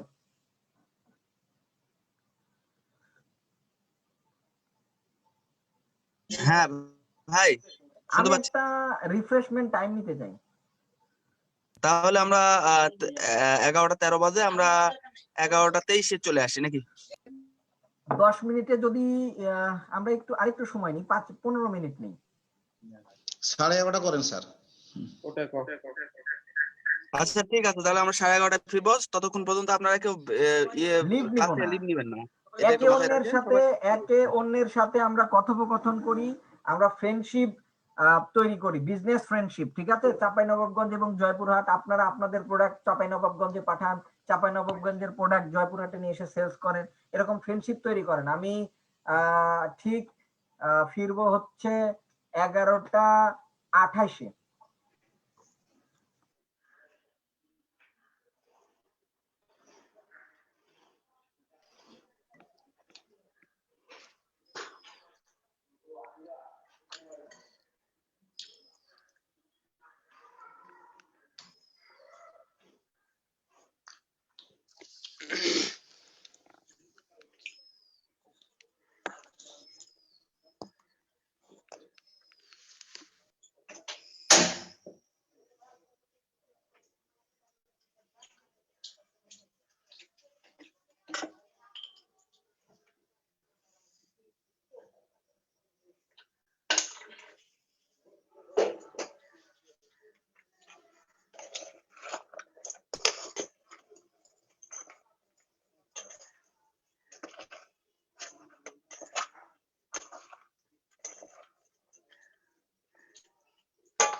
মাসুদ ভাই আছেন?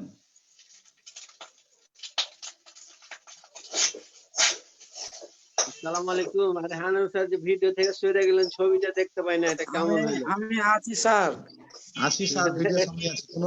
আমি 1 মিনিটের জন্য সরি না, ইনশাআল্লাহ ক্লাসে মনোযোগ দিতে হবে। আপনি আর আমাকে আবু তাহের একবারে দুদিন আগে মার্কেটটা দখল করে আছেন স্যার, চাপের উজ্জ্বল নক্ষত্র। কেমন কাজ করলেন?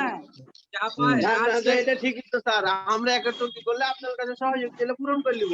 আমি অ্যাক্টিভ আছি স্যার, কিন্তু আসলে সকাল থেকে ঠান্ডা, যার কারণে একটু ওই পোশাক আশাক খুব ব্যাট দিয়ে বাঁধেছিলাম, এই কারণে লাইভে মানে ইয়াতে ভিডিও দিইনি আর কি। আমরা কিন্তু মাথায় কিছু দিনই, একবারে গোসল করে ফ্রেশে বসছি সকালবেলা। ও এই লাগে স্যার, চকচক করছেন, বুঝতে পারছি। জি জি। এখন যে অবস্থা, ঠান্ডা যে প্রচন্ড ভিড়েছে। আজকে কি খায়রুল স্যার, মানে খায়রুল স্যারের কাছেই করবো, দাওয়াত নিব আমরা সন্ধ্যার পর চায়ের। স্যার শুনেন, তুমি কি আছো? জানে ডরাই না বীর, আমরা তো খাওয়ালে পারাই না, আর ভয়ও পাই না। কাকা কি চেম্বারে আছে না বাইরে? না, আপনার কাকা Hello? তো দাওয়াত দিচ্ছে বলেছিল না যে একবার আসিয়েন, দেখা সাক্ষাৎ করা দরকার, তো আজকে সন্ধ্যায় যাবো। হ্যালো, আপনারা কি আমাকে শুনতে না পাচ্ছেন? ইনশাআল্লাহ চাপায়ের ভাষায় মানে পিঠা খাওয়া কে হবে স্যার আজকে। জি জি সুপ্রিয় জি, প্রশিক্ষণার্থী, আপনারা কি আমাকে শুনতে পাচ্ছেন? পাচ্ছি স্যার। জি স্যার আচ্ছা শোনা যাচ্ছে। আচ্ছা, থ্যাংক ইউ। তো ব্যাপারটা হচ্ছে যে আমরা গল্পের মধ্যে সীমাবদ্ধ থাকবো না। আমরা দুইটা জেলা যেহেতু এখানে এক জায়গায় আছি, সো দুইটা জেলার মধ্যে একটা কমিউনিকেশন বিল্ড আপ হবে। হ্যাঁ, জি যতক্ষণ জি আপনারা স্যার। গল্প করবেন, চাঁপাই নবাবগঞ্জের কারা কারা আছেন আপনাদের বিজনেস আইডিয়া গুলো শেয়ার করবেন, জয়পুরহাটে যারা আছেন তারা বিজনেস আইডিয়া গুলো শেয়ার করবেন। এই বিজনেস থেকে আপনারা কেমন করে বিজনেসটাকে বের করে নিয়ে আসতে পারেন, এটা নিয়ে আপনারা আলোচনা করবেন। এখান থেকে যেন আপনাদের মধ্যে একটা গুড রিলেশন বিল্ড আপ হয়, এটা একটু মাথায় রাখবেন সবাই। হ্যাঁ, জি স্যার। স্যার স্যার আপনাকে ধন্যবাদ স্যার। একটা প্রস্তাব করি স্যার। প্রস্তাব হলো যে আমাদের ট্রেনিংটা শেষে, 14 দিনের ট্রেনিং শেষে আমরা জয়পুরহাট স্যার আসবো ঘুরতে, এবং আপনার সাথে পরিচয় হয়ে অবভিয়াসলি ওয়েলকাম, এবং চলে আসবেন সবাই। সঠিক হ্যাঁ, স্যার। মানে বাজার এই জয়পুরে যারা আছে তারা চাপায় ভিজিট করবে, আর চাপায় যারা জয়পুরহাট ভিজিট করবে স্যার। ভিজিট করবে স্যার।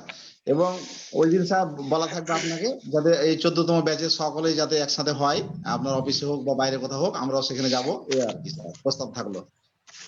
জি ওকে, আমি সব অ্যারেঞ্জ করে জি দেবো। আপনারা আপনাদের মধ্যে বিজনেস কমিউনিকেশনটা বাড়ান, ঠিক আছে? জি স্যার, থ্যাংক ইউ। ইনশাআল্লাহ। আপনারা এখন গল্প সল্প করেন, কিন্তু বিজনেস রিলেটেড গল্প করেন, শুধু এখানে আসেন, সময়টা কাজে লাগান, ঠিক আছে? জি স্যার। জি আসসালামু আলাইকুম।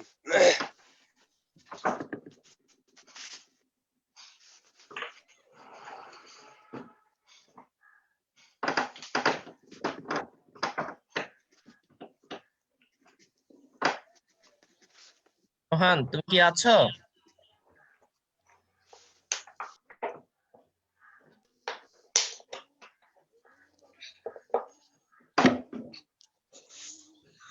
রোহান, শুনতে পাচ্ছ?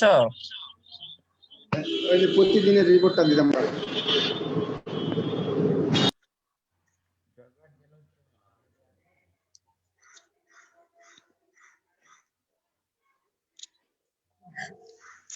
জয়পুরহাট জেলা থেকে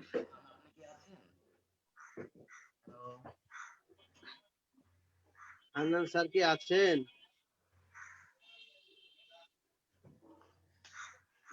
হান্নান স্যার বলছিলাম চাপাই থেকে। হান্নান স্যার,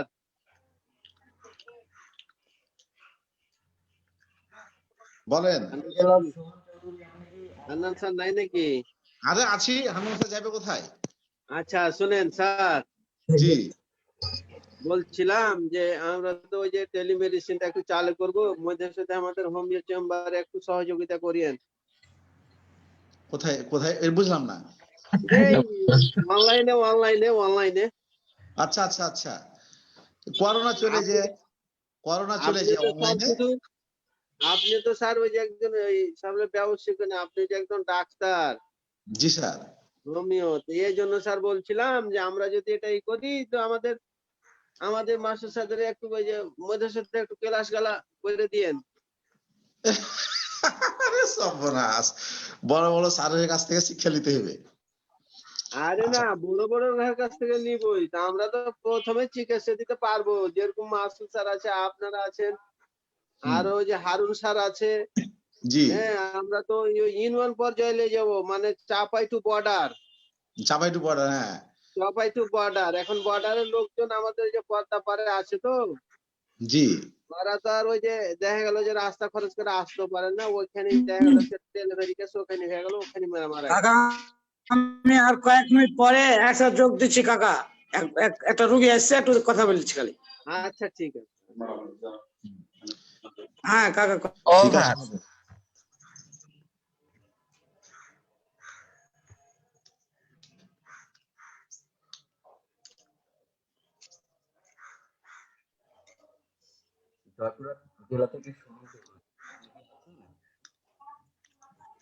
খায়রুল কাকা, আসসালামু আলাইকুম।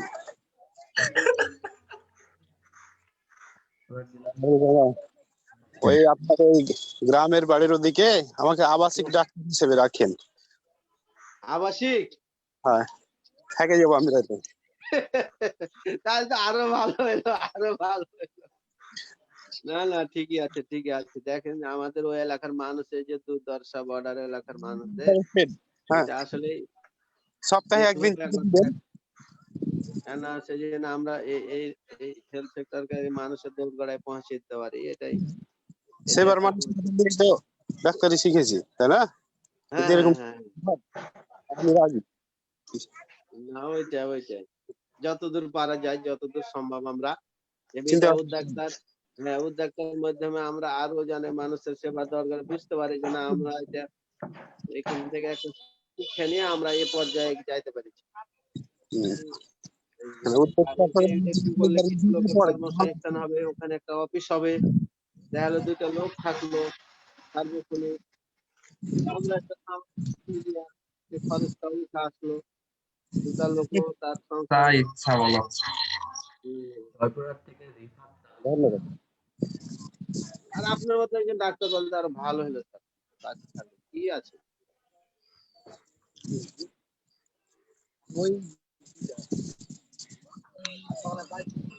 রায়ন সাহেব আছেন আপনি? রায়ন সাহেব, রায়ন সাহেব আমার কথা শুনতে পাচ্ছেন? জি স্যার, আছি ভাই আছি। স্যার আপনার কথা শুনতে পাচ্ছি স্যার। কি অবস্থা, কেমন আছে? কি ব্যাপার স্যার, আপনি কোনো প্রশ্ন টশ্ন করেন না কি লেগে?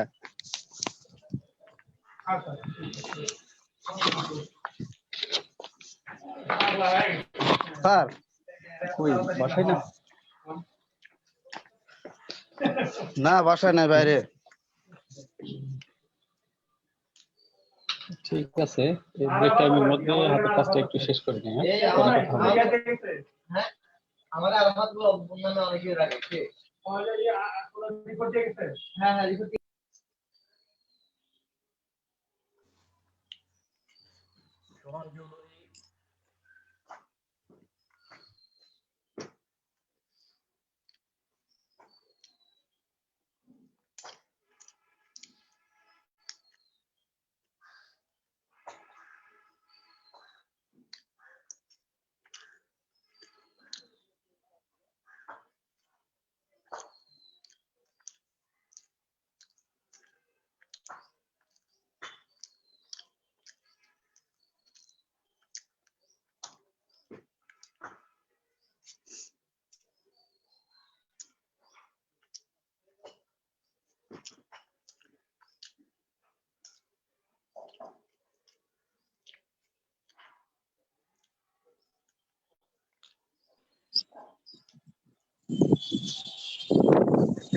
আহলান স্যার, আসসালামু আলাইকুম।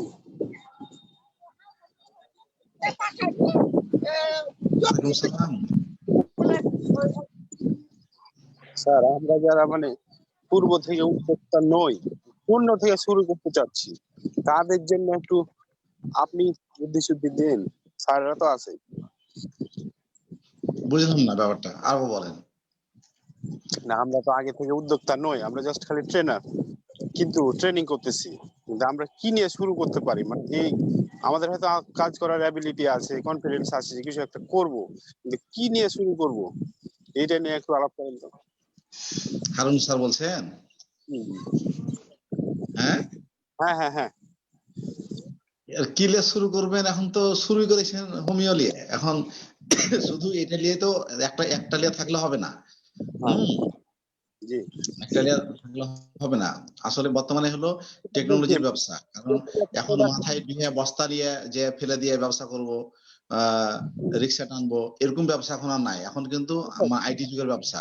যেমন ধরেন যে আপনি এই যে যেমন কতটা আইটি মানে মানে টেকনোলজি দেখেন যে এই যে অ্যান্টিভাইরাস আমরা কম্পিউটারে লাগাচ্ছি, অ্যান্টিভাইরাসের একটা কাগজ, খালি একটা কাগজে একটা কোড নাম্বার দেওয়া আছে, এই কোড নাম্বারটার দাম হলো 3টা কম্পিউটারে লাগা যাবে 2200 টাকা দাম। এই 6টা 7টা অক্ষর দেওয়া আছে, বলেন তো তাহলে কি অবস্থা? একটা এইটা দিলেই অ্যাক্টিভ হয়ে যাবে। একটা সিডির মানে ক্যাসেটও না, সিডির ক্যাসেটও না, একটা কাগজ 2200 টাকাতে কিনাই না, আমি দেখছি যে কিচ্ছু নাই, এই কয়টা অক্ষর দেওয়া আছে, এটা কম্পিউটারে দিলি অ্যাক্টিভ হয়ে গেল। বিষয়টা দেখেন তাহলে 2200 টাকা নিয়ে নিল। এবং সেটা 1 বছরের বেশি ব্যবহার করা যাবে না, আবার কিনতে হবে।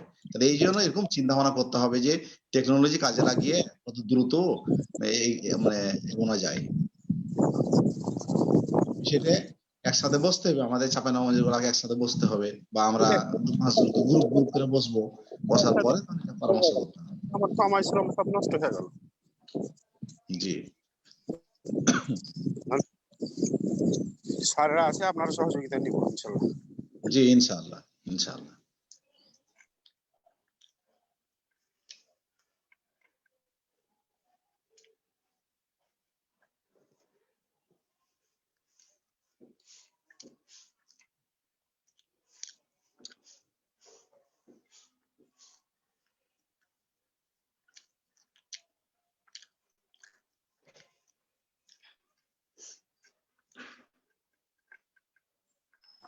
চাঁপাইনবাবগঞ্জ এবং জয়পুরহাটের যারা উদ্যোক্তা আছেন, আমাকে সবাই শুনতে পাচ্ছেন?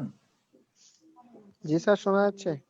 জি স্যার, শুনতে ঠিক আছে, আমরা এখন জি স্যার। বাকি যে বিষয়গুলো আছে সেগুলোর দিকে একটু মনোযোগ দিই।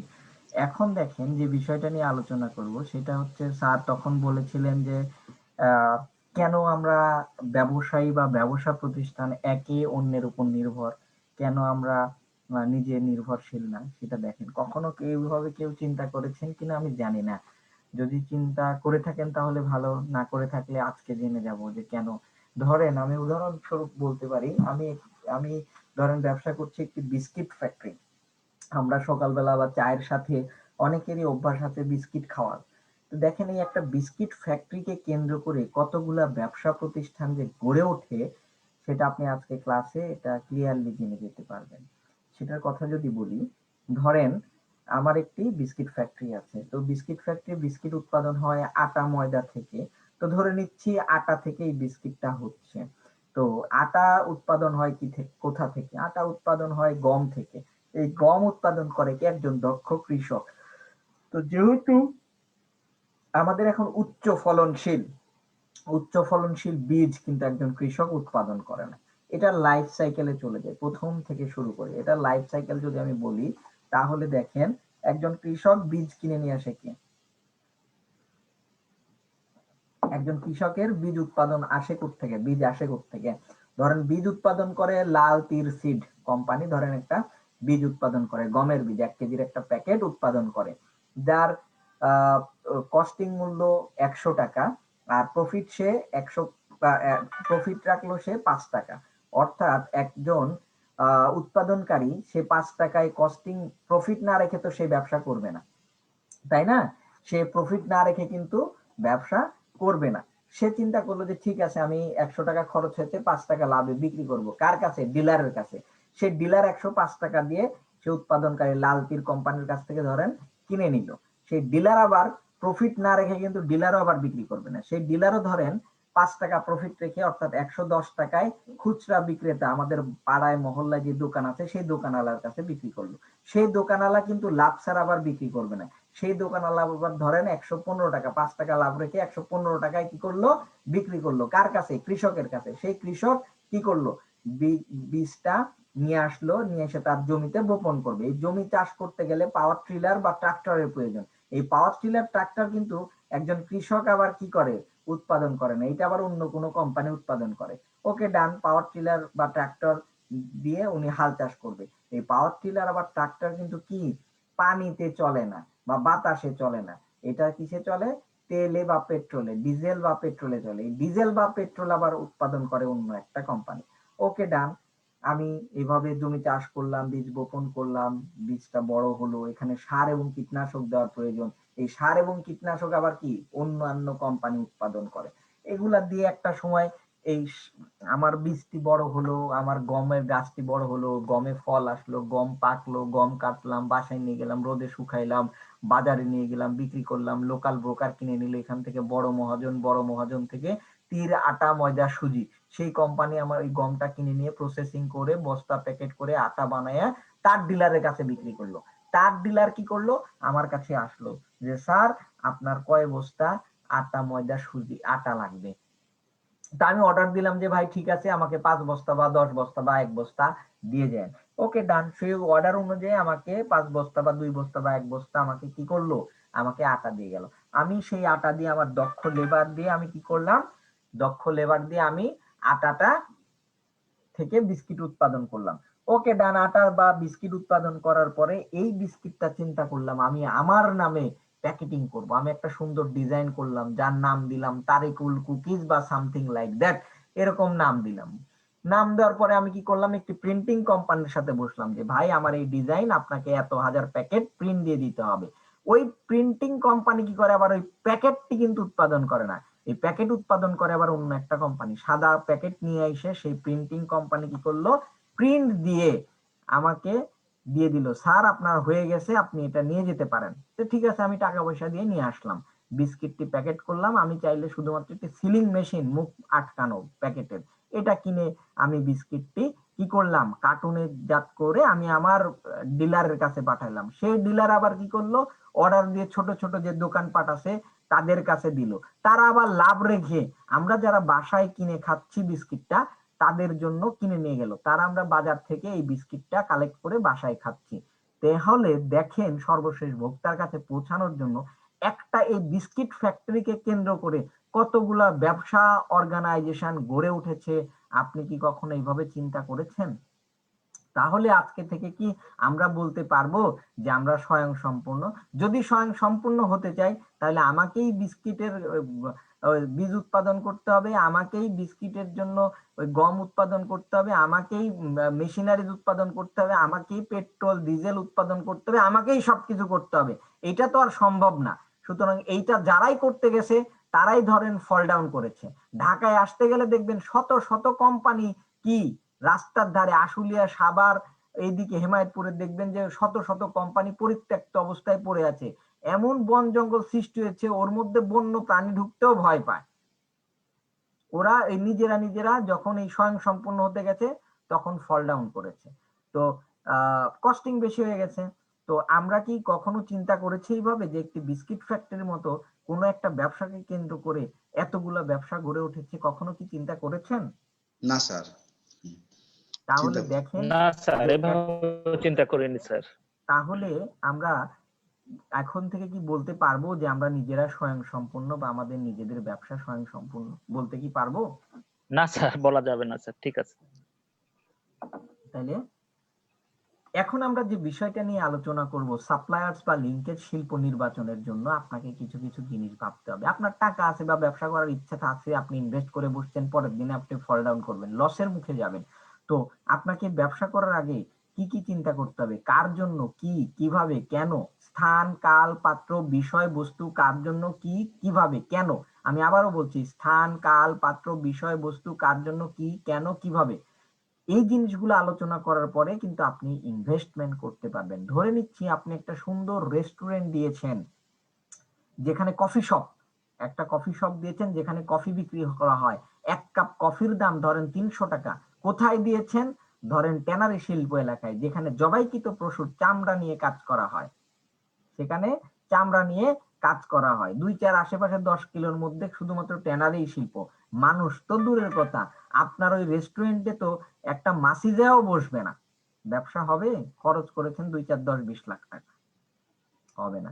আপনাকে চিন্তা করতে হবে যে আমি এই এলাকায় যদি ব্যবসা করতে চাই আমি কি ব্যবসা করতে পারবো। দেখেন, এক ভদ্রলোক লবণ ছিটাচ্ছে, এই যে হলুদ টি শার্ট পরিহিত, এক ভদ্রলোক ভ্যানে কি চামড়া উঠাচ্ছে, আরেক ভদ্রলোক ট্রাকে চামড়া উঠাচ্ছে। আপনি যদি ওইখানে ব্যবসা করতে পারবেন হরদম কিসের? লবণের সাপ্লায়ার্স যদি হন। আপনি যদি ভ্যান লিঙ্কেজ ট্রান্সপোর্টেশন ব্যবসা যদি করতে চান, ট্রাক ট্রান্সপোর্টেশন ব্যবসা যদি করতে চান, অনায়াসে আপনি কি করতে পারবেন? আপনি এই ধরনের ব্যবসা করতে পারবেন। আবার ধরে নিচ্ছি, যেহেতু জয়পুরহাট এবং চাঁপাইনবাবগঞ্জ আমাদের এলাকাটা এগ্রো বেসড, কৃষি খাতের জন্য আমরা মোটামুটি স্বয়ংসম্পূর্ণ। ধরে নিচ্ছি আমাদের এলাকায় প্রচুর পরিমাণে কিন্তু কি ধান উৎপাদন হয় এবং মিল আছে ধান থেকে চাল উৎপাদন করার। তা আপনি লিঙ্কেজ ব্যবসা করতে চান, পরিবহন সেক্টর লিঙ্কেজের, ওকে ডান। আপনি চিন্তা করলেন যেহেতু আমার বাড়ির আশেপাশে বা আমার খুব পরিচয় পরিচিতি আছে এই মিল ফ্যাক্টরির লোকজনদের সাথে, আমি যদি তাদেরকে প্রপোজাল দেই, তারা আমার ট্রাকটা ব্যবহার করবে, আমাকে ভাড়া দিবে ট্রান্সপোর্টেশনের জন্য। আপনি দেখে একটা ছোট পিকআপ কিনে নিয়েছেন, যার দাম 10 লাখ টাকা। আপনি 20,000 টাকা দিয়ে একটা ড্রাইভার রাখছেন, 10,000 টাকা দিয়ে একটা হেল্পার রাখছেন, মোটামুটি আপনি উড়াধুরা ভাড়া টাড়া পাচ্ছেন, আপনি ট্রান্সপোর্টেশন দিচ্ছেন, ভালো ইনকাম হচ্ছে। বুঝছেন কথাটা? তো 365 দিনই কিন্তু আপনার পক্ষে যাবে না, মাথায় রাখতে হবে। তো ঠিক আছে, ধরে নিলাম 365 দিন আপনার পক্ষে যাবে না। একদিন ট্রাক লোড দিয়েছেন, রাস্তার মধ্যে বৃষ্টি শুরু হয়ে গেছে, মুষল বৃষ্টি। ওই চালের বস্তা কি চাল থাকবে? বলেন, চাল থাকবে না। আমি দেখেছি গ্রামগঞ্জে যাদের বাড়িতে ঢেকি নাই তারা কি করে, পিঠা আটা খাওয়ার জন্য যে আটা বানায়, এটা পানিতে আগে ওই চালটা ভিজিয়ে রাখে, তারপরে পাটাতে পিষে আটা তৈরি করে। বুঝছেন কথাটা? ইনস্ট্যান্ট। তো আপনার চাল দিয়ে ঠিক সেটা করা যাবে, ভাত আর করা যাবে না। তো তাহলে আপনি যদি এই পিকআপ কেনার আগে যদি চিন্তা করতেন আর ন্যাচারাল ডিজাস্টার সম্পর্কে, আপনি যদি পিকআপ না কিনে যদি কভার্ড, এই যে দেখেন ঢাকনাযুক্ত ট্রাকটা যদি কিনতেন, তাহলে কিন্তু কি, এই ঢাকনাযুক্ত যদি ট্রাকটা কিনতেন, তাহলে আপনি লোড দেন, আপনার যত বস্তা 100 বস্তা 200 বস্তা 300 বস্তা সুন্দর করে চালের বস্তাগুলা এই পিকআপের মধ্যে লোড দেন, ঢাকনাটা আটকা দেন, আমপান হোক, সিডর হোক, আইলা হোক, যা কিছু হয় হয়ে যাক, এক ফোঁটা বৃষ্টির পানিতে কি আপনার চালের বস্তা ভিজবে?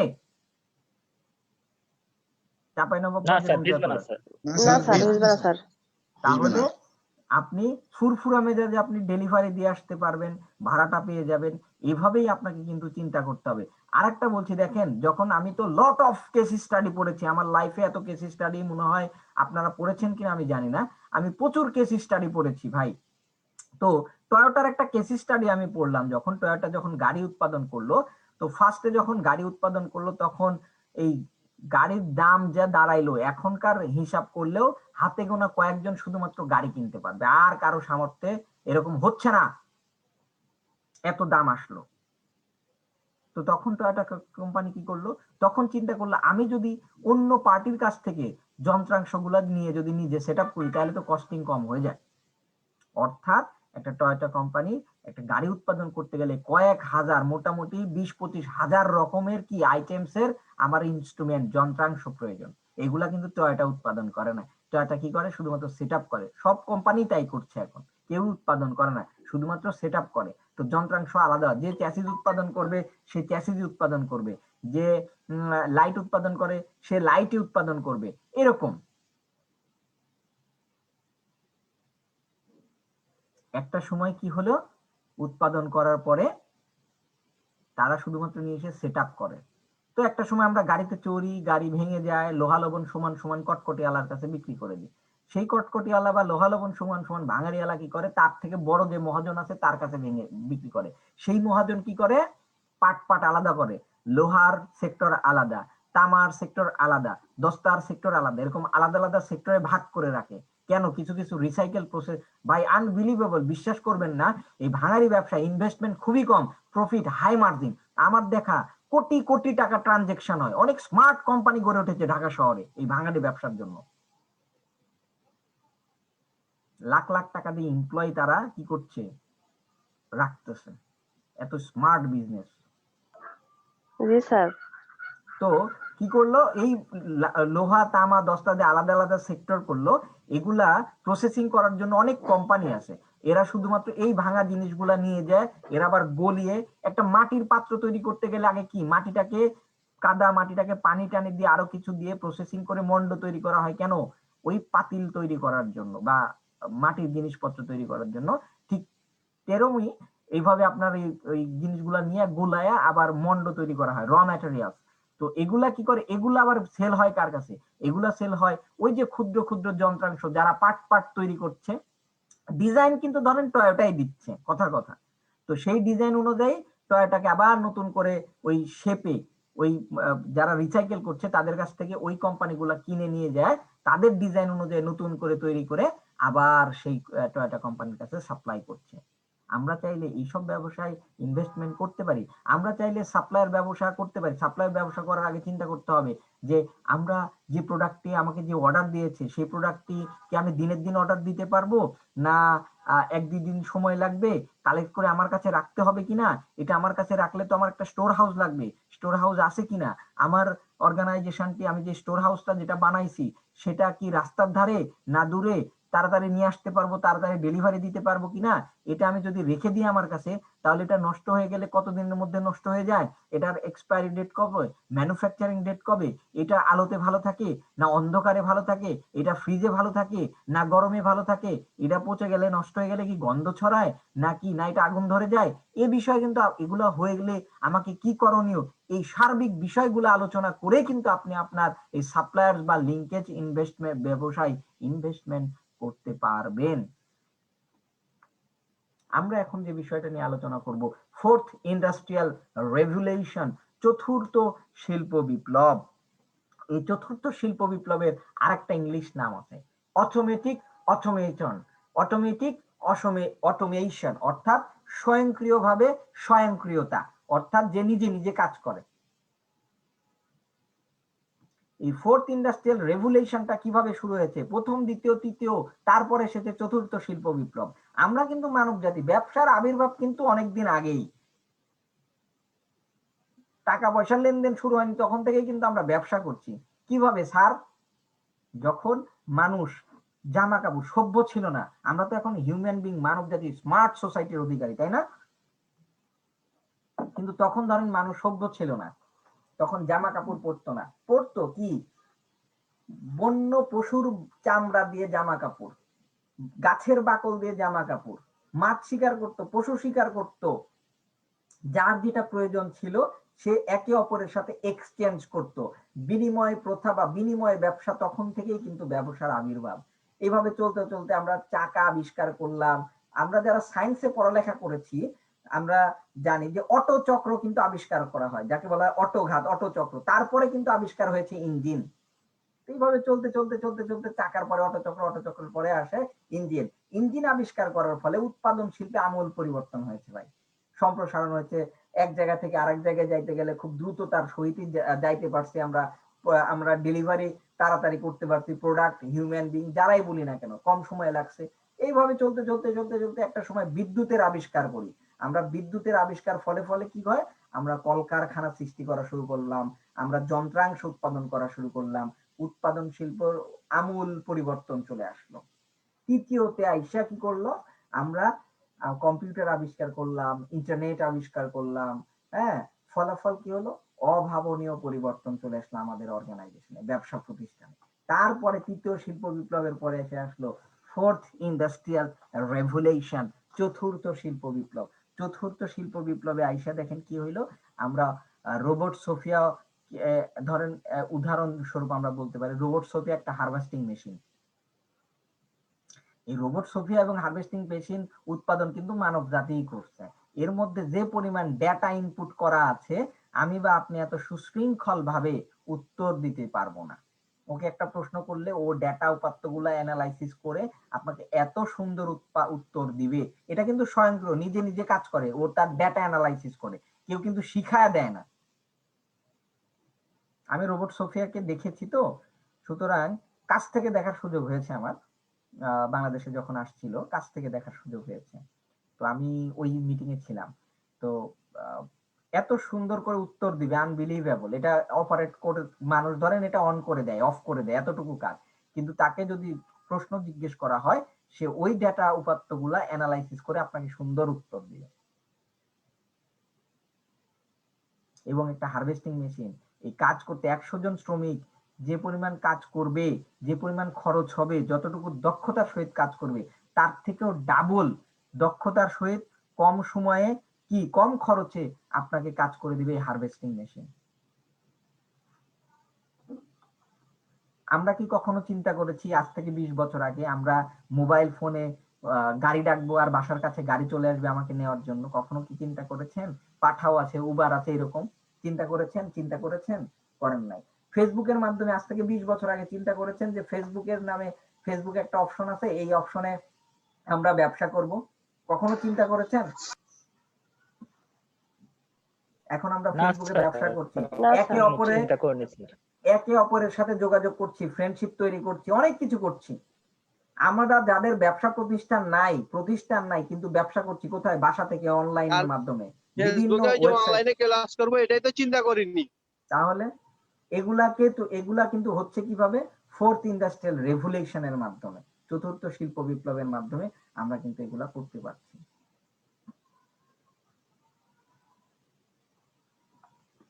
আলোচিত কিছু প্রযুক্তি আছে ভাই, এগুলা এই প্রযুক্তি ধরেন কৃত্রিম বুদ্ধিমত্তা, উন্নত মানের রোবট তৈরি, ব্লকচেন পদ্ধতি, 3D পেইন্টিং, কোয়ান্টাম উন্নত মানের জিন, নতুন ধরনের শক্তি, আমরা সবসময় এটার যদি কথাগুলা যদি বলি, ধরেন মানুষের তো ক্লান্তিও আছে, আমার তো ক্লান্তি আছে, আপনাদের ক্লান্তি আছে, কিন্তু একটা রোবটের কিন্তু ক্লান্তি নাই, একটা যন্ত্রের কিন্তু ক্লান্তি নাই। ট্রেন, যেহেতু আমরা উত্তরবঙ্গের মানুষ, ট্রেন সম্পর্কে অনেকেই জানি। ট্রেনের ইঞ্জিন দেখেছেন যে 6-7 ঘন্টা, 10 ঘন্টা, 20 ঘন্টা চলতেছে, কখনো বন্ধ হয়েছে, কখনো বন্ধ হয় নাই। ধরেন রাজশাহী থেকে বা জয়পুরহাট থেকে কোনো ট্রেন ছেড়েছে, নীলসাগর বা ধূমকেতু যাই হোক, বা একতা বা দ্রুতযান, ওই ট্রেনটি কি করবে, ওইখান থেকে আসবে, ঢাকায় আসবে, ঢাকায় এসে কি করবে, শুধু ইঞ্জিন ঘুরাবে, তারপরে আবার চলতেছে। ও কখনো কি বলছে এই আমি আর পারবো না, আমি ক্লান্ত, কখনো কি বলেছে? বলে নাই। কিন্তু ব্লকচেন, একটা কম্পিউটারের মাধ্যমে 10টা কম্পিউটার অপারেট করা যায়, আপনি 10টা কম্পিউটারে ঢুকতে পারবেন এই ব্লকচেনের মাধ্যমে, এটাকে বলা হয় ব্লকচেন পদ্ধতি। আপনার ব্যাংক অ্যাকাউন্টে আপনার যেমন সিগনেচার ছাড়া আমি টাকা তুলতে পারবো না, ঠিক এখন আমরা 3D প্রিন্টিং, অর্থাৎ আমরা face shadow, eye shadow, finger প্রিন্টের মাধ্যমে কি করি, আমাদের ডিভাইস গুলা অন করি, অফ করি, অন করি, অফ করি। আমরা করোনার মতো ভাইরাসের আমরা জিন আবিষ্কার করতে পেরেছি, আমরা নতুন নতুন শক্তি আবিষ্কার করছি, পরমাণু বোমা, এই বোমা, সেই বোমা, নিজের দেশের প্রতিরক্ষার জন্য মিসাইল, আরো অনেক কিছু করছি, এরকম শক্তি অর্জন করছি। অটোমেশনের কারণে 2025 সালের মধ্যে 100 বিলিয়ন কি নতুন সম্ভাবনা তৈরি হবে, নতুন নতুন কাজের সুযোগ সৃষ্টি হবে, নতুন অর্গানাইজেশন গড়ে উঠবে, নতুন প্রযুক্তি গড়ে উঠবে। আবার এই অটোমেশনের কারণে বড় বড় কিছু দেশের আমি ডেটা দিয়েছি, এটা কিন্তু অ্যাপ্রোপ্রিয়েট, একটা বিশাল বড় অর্গানাইজেশনের ওইখান থেকে এই ডেটাগুলো নেওয়া, অডিট রিপোর্ট থেকে। তাদের ধরেন চাকরির কিন্তু ঝুঁকি কমবে, ঝুঁকি বাড়বে পার্সেন্টেজ ওয়াইজ। মানুষের তো দরকার নেই, আমি অটোমেশন ব্যবহার করবো। এই জন্য চ্যালেঞ্জ আছে, তথ্যের সুরক্ষার জন্য প্রযুক্তিগত সমস্যা, ব্যক্তিগত গোপনীয়তা, ইন্টারনেটের অব্যহতি, অটোমেশনের কারণে কাজে। ধরেন প্রযুক্তিগত সমস্যা, এটা কিন্তু সব সময় আছে। আমরা দেখবেন যে আমরা মোবাইল, আমাদের ল্যাপটপ, ইলেকট্রনিক ডিভাইস, যেখানে খুব অনেক 2-in-1 অনেক কিছু থাকছে, এগুলো আমরা সারানোর জন্য ইলেকট্রনিক্স এর দোকানে দিই। তো দেখা যাচ্ছে যে ইনস্ট্যান্ট অনেক কিছু সারানোর সম্ভব হয় না, 1-2 দিন পরে পাই আমরা ওই ডিভাইস গুলা। এখন উনি সারায়া আপনার যে তথ্য যেগুলো আছে, যেখানে স্টোরেজ আছে মেমোরিতে, উনি প্রবেশ করে আপনার ইনফরমেশন গুলা কপি করে নিয়ে আপনাকে পরবর্তী সময়ে ব্ল্যাকমেল করবে কিনা এর গ্যারান্টি আপনি দিতে পারবেন? দিতে কিন্তু পারবেন না। সুতরাং এই জন্য এইগুলা নিয়ে কিন্তু কাজ করা হচ্ছে, চ্যালেঞ্জ আছে এগুলা, যে আপনার পারমিশন ছাড়া যেন সে ওই অ্যাক্সেস গুলা নিতে না পারে। বা আমরা অনেক সময় দেখা যাচ্ছে SMS করছি, আপনি ডিলিট করে দিচ্ছেন, ওই পাশ থেকে ডিলিট হয়েছে কিনা সেটা কিন্তু বলতে পারবেন। এগুলা চ্যালেঞ্জ। দেখেন আমরা যারা অতীতে যারা চাকরি করেছেন আজ থেকে 10 বছর বা 15 বছর আগে, দেখবেন যে আগের দিনে অফিস আদালতে হাজিরা খাতা মেনটেন করা হতো, একজন লোক রিক্রুট করা হতো, তাকে 10,000 করে দিলে মাসে 1 লাখ, বছরে 1,20,000 টাকা হাজিরা বেতন তাকে স্যালারি দেওয়া লাগছে, খালি এই হাজিরা খাতা নিয়ে বসে থাকার জন্য। আমার সাথে তার ভালো সম্পর্ক, আমি আসছি 2টার সময়, লিখে দিলাম 9টায়, আমার অর্গানাইজেশন কে টেরই পাইল না, আমি চলে গেছি 3টার সময়, লিখে দিলাম আমি গেছি 6টার সময়, টের পাইছে? পাই নাই। আমি অর্গানাইজেশনকে ফাঁকি দিলাম। কিন্তু আমি যদি 50,000 বা 70,000 টাকা দিয়ে একটা অ্যাক্সেস কিনে আমার যদি গেটে লাগিয়ে দিই, ফিঙ্গারপ্রিন্ট বা ফেস শ্যাডো বা আই শ্যাডোর যদি পাঞ্চ ইন আউটের যদি সিস্টেমটা করে রাখি, আমি কিন্তু জানতে পারছি কোন এমপ্লয়ি কখন, কয়টার সময়, কোন দিন, মিনিট সেকেন্ড সহকারে কতবার অফিসে আসছে, কতবার অফিস থেকে বেরিয়ে গেছে, আমি কিন্তু জানতে পারছি। তাইলে ভুলভাল যে আমাকে রিপোর্ট দিতে, তাকে বছরে 1,20,000 টাকা বেতন দিছি, তাকে রাখবো না যে বছরে আমাকে 50 থেকে 70,000 টাকা সেভ করে দিচ্ছে, তাকে রাখবো? বলেন। অবশ্যই দ্বিতীয় অপশনটাই নিব স্যার। তাহলে অটোমেশনের কারণে কিন্তু মানুষের কাজের ঝুঁকি কিন্তু বাড়বে। তার মানে স্যার চাকরির ক্ষেত্র তৈরি না হয়ে চাকরির ক্ষেত্র বন্ধ হচ্ছে দিন দিন। বন্ধ হচ্ছে না, একটু আগে একটু ওয়েট করেন, তবে সম্ভাবনা আছে, প্রচুর সম্ভাবনা। প্রচুর সম্ভাবনা আছে। সম্ভাবনা কি? অটোমেশনের কারণে কিন্তু কর্ম ঝুঁকি হ্রাস পাচ্ছে, উৎপাদন, শিল্প নিয়ন্ত্রণ, স্বাস্থ্য ক্ষেত্রে বিশেষায়িত পেশা, সামগ্রিক জীবনযাত্রার মান। ধরেন আগের দিনে শুনতাম আগুন লেগেছে, মানুষ মরে গেছে, 10 তলা বিল্ডিং থেকে লেবার পরে মানুষ মারা গেছে। উৎপাদন শিল্প, উৎপাদন করতে হবে 10 প্যাকেট, উৎপাদন করে ফেলেছি 20 প্যাকেট, এটা করা যাবে না। হ্যাঁ, ধরেন এখন কি লাগাচ্ছি আমরা? লিফট ব্যবহার করছি, এক্সেলেটর, সিঁড়ি ব্যবহার করছি। হ্যাঁ, তারপরে ধরেন আমরা ক্রেন ব্যবহার করছি। আমরা মালপত্র ছাদে উঠানো দরকার, ক্রেনের মাধ্যমে নিচ্ছি, লিফটের নিচ্ছি, শ্রমিকের দরকার হচ্ছে না, ঝুঁকি কমে যাচ্ছে। আমরা কি করছি? ফায়ার ডিটেক্টর, অর্থাৎ এখন অনেকেই লাগাচ্ছে, অফিস আদালতে, কলকারখানায় কিন্তু লাগাচ্ছে কি? ফায়ার বল, যে একটু তাপ লাগলে অটোমেটিক্যালি সে ওইখানে আশেপাশে আগুন লাগা থাকলে সে নিভায় দিবে। তারপরে আমরা একটা ডিটেক্টর মেশিন লাগাচ্ছি, যেখানে ধরেন একটু তাপমাত্রা বা ধোঁয়া, স্মোক, ধোঁয়া, এটা যাওয়ার সাথে সাথে সে 4-5 ফিট এলাকায় ঝর্ণার মতো পানি ছিটাবে। তো ঝুঁকি কমে গেল না? উৎপাদন শিল্প, আপনি একটা রোবট, ক্যালকুলেটর। আমি অল টাইম ব্রেডে গিয়েছিলাম কোনো কারণবশত, আজ থেকে অনেকদিন আগে। তো দেখলাম ওইখানে একজন লেবার দিয়ে, একজন ওয়ার্কার দিয়ে পুরা ফ্লোর কন্ট্রোল করছে। সে কম্পিউটারে ইনপুট দিচ্ছে, ইনপুট অনুযায়ী একটা স্লট ওইভাবে ব্রেড গুলা প্রিন্ট হয়ে, মানে প্যাকেট হয়ে বের হয়ে চলে আসতেছে। বেশি হচ্ছে না, কমও হচ্ছে না। আমরা করোনার টিকা আবিষ্কার করেছি, আমরা কাটা ছাটা ছাড়াই লেজার প্রিন্টের মাধ্যমে অপারেশন করছি, আমরা ক্যান্সারের মতো চিকিৎসা করছি। তবে এগুলো অপারেট করার জন্য দক্ষ লোকের দরকার আছে ভাই। কাজের যে সুযোগ খালি হারাবেই না, কাজের নতুন সম্ভাবনাও তৈরি হবে। এই দক্ষ লোকজন অপারেট করার জন্য কই পাবেন আপনি? নতুন করে সম্ভাবনা তৈরি হচ্ছে না। আপনি যদি এগুলা সম্পর্কে আগেই জ্ঞান অর্জন করেন, অবশ্যই আপনার এই মার্কেটের ডিমান্ড হিউজ। আমরা বাড়ি থেকে গাড়ি, ঘরের মধ্যে বসে কিনতে পারবেন, বিক্রি করতে পারবেন, ভাড়া করতে পারবেন। খাইতে ইচ্ছা করতেছে খিচুড়ি, এখন রান্না করা সম্ভব না, নক করেন, আধা ঘন্টার মধ্যে আপনার দরজায় এসে নক করবে, স্যার খিচুড়ি হাজির। ওষুধ দরকার, যাইতে ইচ্ছা করতেছে না, জ্বরে কাঁপতেছেন, আপনি নক করেন, পাশেই গলিতেই দেখা যাচ্ছে ফার্মেসি আছে, আপনাকে দিয়ে যাচ্ছে, স্যার ওষুধ আসছে, দরজাটা খোলেন। আমরা চতুর্থ শিল্প বিপ্লবে অনেক প্রস্তুতি নিচ্ছি, হাইটেক পার্ক নির্মাণ করছি, বৃহত্তর ডেটা ব্যাংক নির্মাণ করছি, অটোমেশনের গুরুত্ব আরোপ করেছি, পানির মধ্য দিয়ে আমরা ইন্টারনেট, 5G নেট পরিকল্পনা করছি, স্যাটেলাইটের মাধ্যমে ইন্টারনেট, সফটওয়্যার ব্যবহার করছি, অনেক কিছু করছি। আমরা হাইটেক পার্ক নির্মাণ করছি, বৃহত্তর ব্যাংকে যেমন টাকা রাখলে হারানোর কোনো ভয় নাই, ঠিক তেমনি আপনার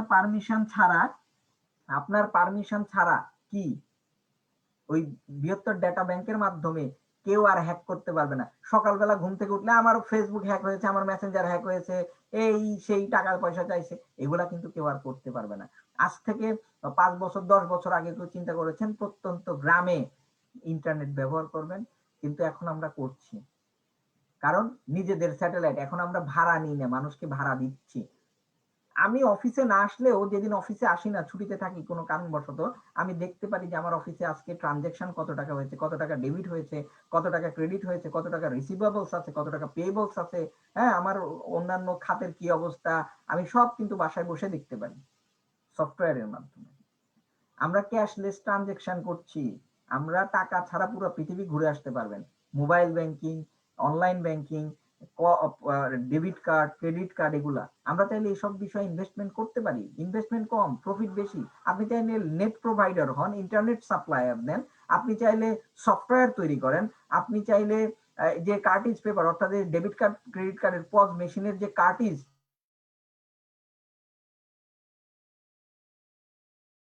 আমদানি করতে হয়, নিয়ে আসতে হয়, একটা পেপার, পাতলা পেপার, হিউজ ডিমান্ড। আমরা চাইলে এগুলার ক্ষেত্রে ইনভেস্টমেন্ট করতে পারি, এভাবে ইনভেস্টমেন্ট করতে পারি। আপনি চাইলে অটোমেশন যন্ত্র আবিষ্কার করতে পারেন। দেখেন এরকম হয়েছে কিনা আমি জানি না, যে আমার বাসায় এটা আছে, আপনাদের বাসায় আছে কিনা আমি জানি। আমাদের বাসায় আমি কতদিন আগে মোটরের সুইচ দিয়ে অন অফ করেছি মোটর, আমি জানি না। কারণ কি, মোটরের টাঙ্কিতে এমন একটি ডিভাইস লাগিয়ে দিয়ে গেছে অনেক বছর, আজ থেকে তাও 2-3 বছর আগে। ধরেন মোটরের টাঙ্কির একটা লোয়ার লেভেল আছে, ওইখানে পানিটি আসার সাথে সাথে অটোমেটিক্যালি মোটর অন হয়ে যায়। আবার ঊর্ধ্ব দিকে একটা ডিভাইস লাগানো আছে, ওইখানে পানিটি পৌঁছানোর সাথে সাথে মোটর অটোমেটিক্যালি অফ হয়ে যায়। পানির অপচয় হচ্ছে না। আমরা বাসায় কি করি, আগের দিনে শীতের মধ্যে হলে এই অমুক পানি গরম করো, সকালবেলা গোসল করতে হবে, ঠান্ডা, গরম পানি ছাড়া গোসল করা যাবে না। কিন্তু এখন গিজার সুইচ অন করে দিচ্ছেন বা ঝর্ণাটা ছাড়ছেন, গরম পানি আসতেছে, গোসল করতেছেন। আমরা চাইলে এই ধরনের যন্ত্রাংশ উদ্ভাবন, উৎপাদন, বিক্রয়, বিপণন করতে পারি। এভাবেই আপনি আপনার ব্যবসায় চতুর্থ শিল্প বিপ্লবের অ্যাটাচমেন্ট নিয়ে আসতে পারেন। এখন বলেন, কারো কি কোনো প্রশ্ন আছে? চাঁপাইনবাবগঞ্জ এবং জয়পুরহাটের যারা উদ্যোক্তা আছেন একটু আমার সাথে শেয়ার করেন যে স্যার এই জায়গাটি বুঝতে পারি নাই, এই জায়গাটি বুঝতে অসুবিধা হয়েছে, এই জায়গাটি বুঝিয়ে দেন আরেকবার। আসসালামু আলাইকুম স্যার, আমি চাঁপাইনবাবগঞ্জ থেকে। স্যার অনেক সুন্দর বুঝিয়েছেন, বুঝতে পারছি, কিন্তু হয়তো বা নিজের ভাষায় আপনাদেরকে বুঝাতে পারছি না। ধন্যবাদ স্যার। আচ্ছা, থ্যাংক ইউ। তো আজকে আমি টিচার ইভ্যালুয়েশন ফর্মটা দিয়ে দিয়েছি, আপনারা সবাই ফিল আপ করেন। আমি আমার নামের স্পেলিংটা দিয়ে স্যার আমি আব্দুল হান্নান বলছি স্যার।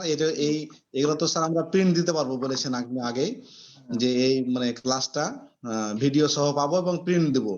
তো এটা প্রিন্ট দিয়ে দিলে দেখলে তখন আরো বিস্তারিত মানে মনে থাকবে স্যার বিষয়টা। তো আচ্ছা, হ্যাঁ, আজকে সেশন নাম্বার 6 আমি বলে দিচ্ছি, আজকে 28 তারিখ সেশন নাম্বার 6 দিয়ে দেন। আমার নামের স্পেলিং দিয়ে দিয়েছি, টিচার ইভ্যালুয়েশন ফর্মটাও দিয়ে দিয়েছি। আপনারা ফেসবুক গ্রুপে ঢুকলে, আপনারা এরকম ফাইলে গেলেই আপনারা হচ্ছে আমার পিডিএফ কপি ফাইল আপলোড করে দেওয়া আছে। যদি আপলোড করতে, যদি আপনাদের ডাউনলোড করতে সমস্যা হয়, অফিস চলাকালীন সময়, আমাদের যেহেতু গভর্নমেন্ট অফিস, শুক্র শনি বন্ধ, আপনি রবি থেকে বৃহস্পতিবার যে কোনো সময় অফিস চলাকালীন সময়ে নিজ নিজ জেলা কোঅর্ডিনেটর স্যারকে ফোন দিয়ে এসে ডাউনলোড করে প্রিন্ট করে নিয়ে যেতে পারবেন, কোনো সমস্যা নাই ইনশাআল্লাহ। Thank you sir. আচ্ছা, বলেন, কারো কোনো প্রশ্ন আছে? প্রশ্ন নাই স্যার, যখন যা বুঝিয়েছেন বুঝতে পেরেছি। আমি এবার প্রশ্ন করি, বলেন, আমি এবার প্রশ্ন করি, এবার আপনারা উত্তর দেন। আমি এবার প্রশ্ন করি, এবার আপনারা উত্তর দেন। স্যার আসসালামু আলাইকুম। স্যার এই যে ফর্ম ফিল আপের এই বিষয়টা, আমি শেষে ফর্ম ফিল আপ করার পরে শেষে একটা ইয়া আছে যে সাবমিট, আমি কি সাবমিটে চাপ দিব তাহলেই হয়ে যাবে? হ্যাঁ, সাবমিটে চাপ দিবেন, সাবমিটে চাপ দিবেন, তাইলেই হয়ে যাবে। সাবমিটে চাপ দিবেন আর ডান লিখে দিবেন, ঠিক আছে? তো আমি এবার প্রশ্ন করি আপনাদেরকে, আপনারা উত্তর দেন। আচ্ছা বলেন তো, আমি প্রশ্ন করি, এবার আপনারা উত্তর দেন। কিছু কিছু প্রশ্ন আপনাদের যেহেতু নাই, আমার কিছু কিছু প্রশ্ন আছে, এগুলো জানতে হবে। বলেন, এই সাপ্লায়ার ব্যবসা কাকে বলে? সাপ্লায়ার ব্যবসা হলো একটা পণ্য উৎপাদনের আগ পর্যন্ত, ওই কোম্পানিকে যে যে প্রস্তুতি নিতে হবে এবং যেখান থেকে ওই পণ্য উৎপাদনের কাঁচামাল গুলো আনার ব্যবস্থা করতে হবে স্যার, এই পুরো জগৎটাই হলো সাপ্লায়ার্স। আচ্ছা, লিংকেজ কাকে বলে? লিঙ্কেজ হলো স্যার এই পণ্য উৎপাদনের পর ভোক্তার কাছে পৌঁছানোর আগ পর্যন্ত যা যা সিস্টেম মানতে হবে বা পদক্ষেপ বা ধাপে ধাপে এগোবে, এগুলো সবই হলো লিঙ্কেজ। আচ্ছা, এবার বলেন যে সাপ্লায়ার ব্যবসা কত প্রকার? 4 প্রকার স্যার। 4 প্রকার, কি কি? একটা স্যার নির্মাতা, বিতরণকারী, স্বতন্ত্র মানে এইকারী আর আমদানি সরবরাহকারী স্যার। আচ্ছা, নির্মাতা, বিতরণকারী, আমদানি সরবরাহকারী, স্বতন্ত্র কারুশিল্প। লিংকেজ কত প্রকার? লিঙ্কেজ তো স্যার 5 প্রকার। আচ্ছা, কি কি বলতে পারবো? তাৎক্ষণিক স্যার, হ্যাঁ, একটা হলো যে ফিনান্স কি ছিল প্রথমটাই? আচ্ছা, fiscal linkage. Production side stream, horizontal, আর একটা হরিজন্টাল, তারপরে কনজিউমশন লিংকেজ। আচ্ছা, প্রোডাকশন লিংকেজ কত প্রকার? প্রোডাকশন লিংকেজ তো স্যার 2 প্রকার। 2 প্রকার, কি কি? স্যার ব্যাকওয়ার্ড আর ফরওয়ার্ড স্যার। ব্যাকওয়ার্ড এবং forward, good. Side stream linkage আবার কয় প্রকার? 3 প্রকার স্যার। কি কি? 3 প্রকার স্যার ছিল এটা। কি কি? এগ্রিকালচার লিংকেজ, টেকনোলজি লিংকেজ, আরেকটা আছে, আরেকটা হচ্ছে ইনফ্রাস্ট্রাকচার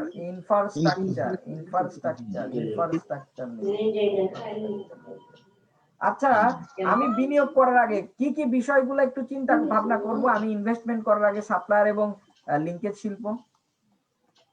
ওই বিষয়গুলো মাথায় চিন্তা নিব স্যার, যে আমার প্রোডাক্টটা এখানে বিক্রির যোগ্য কিনা।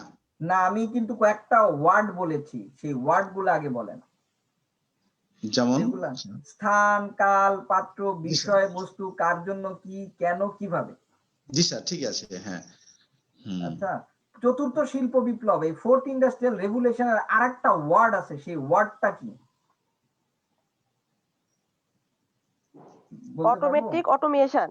Automatic automation. Thank you for এই সুন্দর সুন্দর উত্তর দেওয়ার জন্য।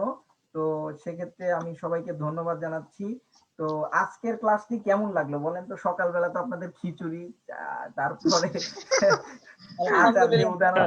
আলহামদুলিল্লাহ খুব সুন্দর হয়েছে স্যার, আজকের ক্লাসটা ভালো হয়েছে আলহামদুলিল্লাহ। আচ্ছা, তারিকুল ভাই, আপনার সেশন কি শেষ? আমার মাননীয় কোঅর্ডিনেটর মহোদয় মনিরুজ্জামান তুফান ভাই, আমার আপাতত শেষ। আচ্ছা, থ্যাংক ইউ। কিছু বলার থাকে? ওকে, থ্যাংক ইউ। আমরা একটু মাইক্রোফোন অফ করে ফেলি, আমাদের কোঅর্ডিনেটর স্যার কিছু বলবেন, আমরা মাইক্রোফোন অফ করে ফেলি। তো সুপ্রিয় প্রশিক্ষণার্থী, আপনারা এতক্ষণ যে ক্লাসটি করলেন বিজনেসের অত্যন্ত গুরুত্বপূর্ণ একটি সেশন।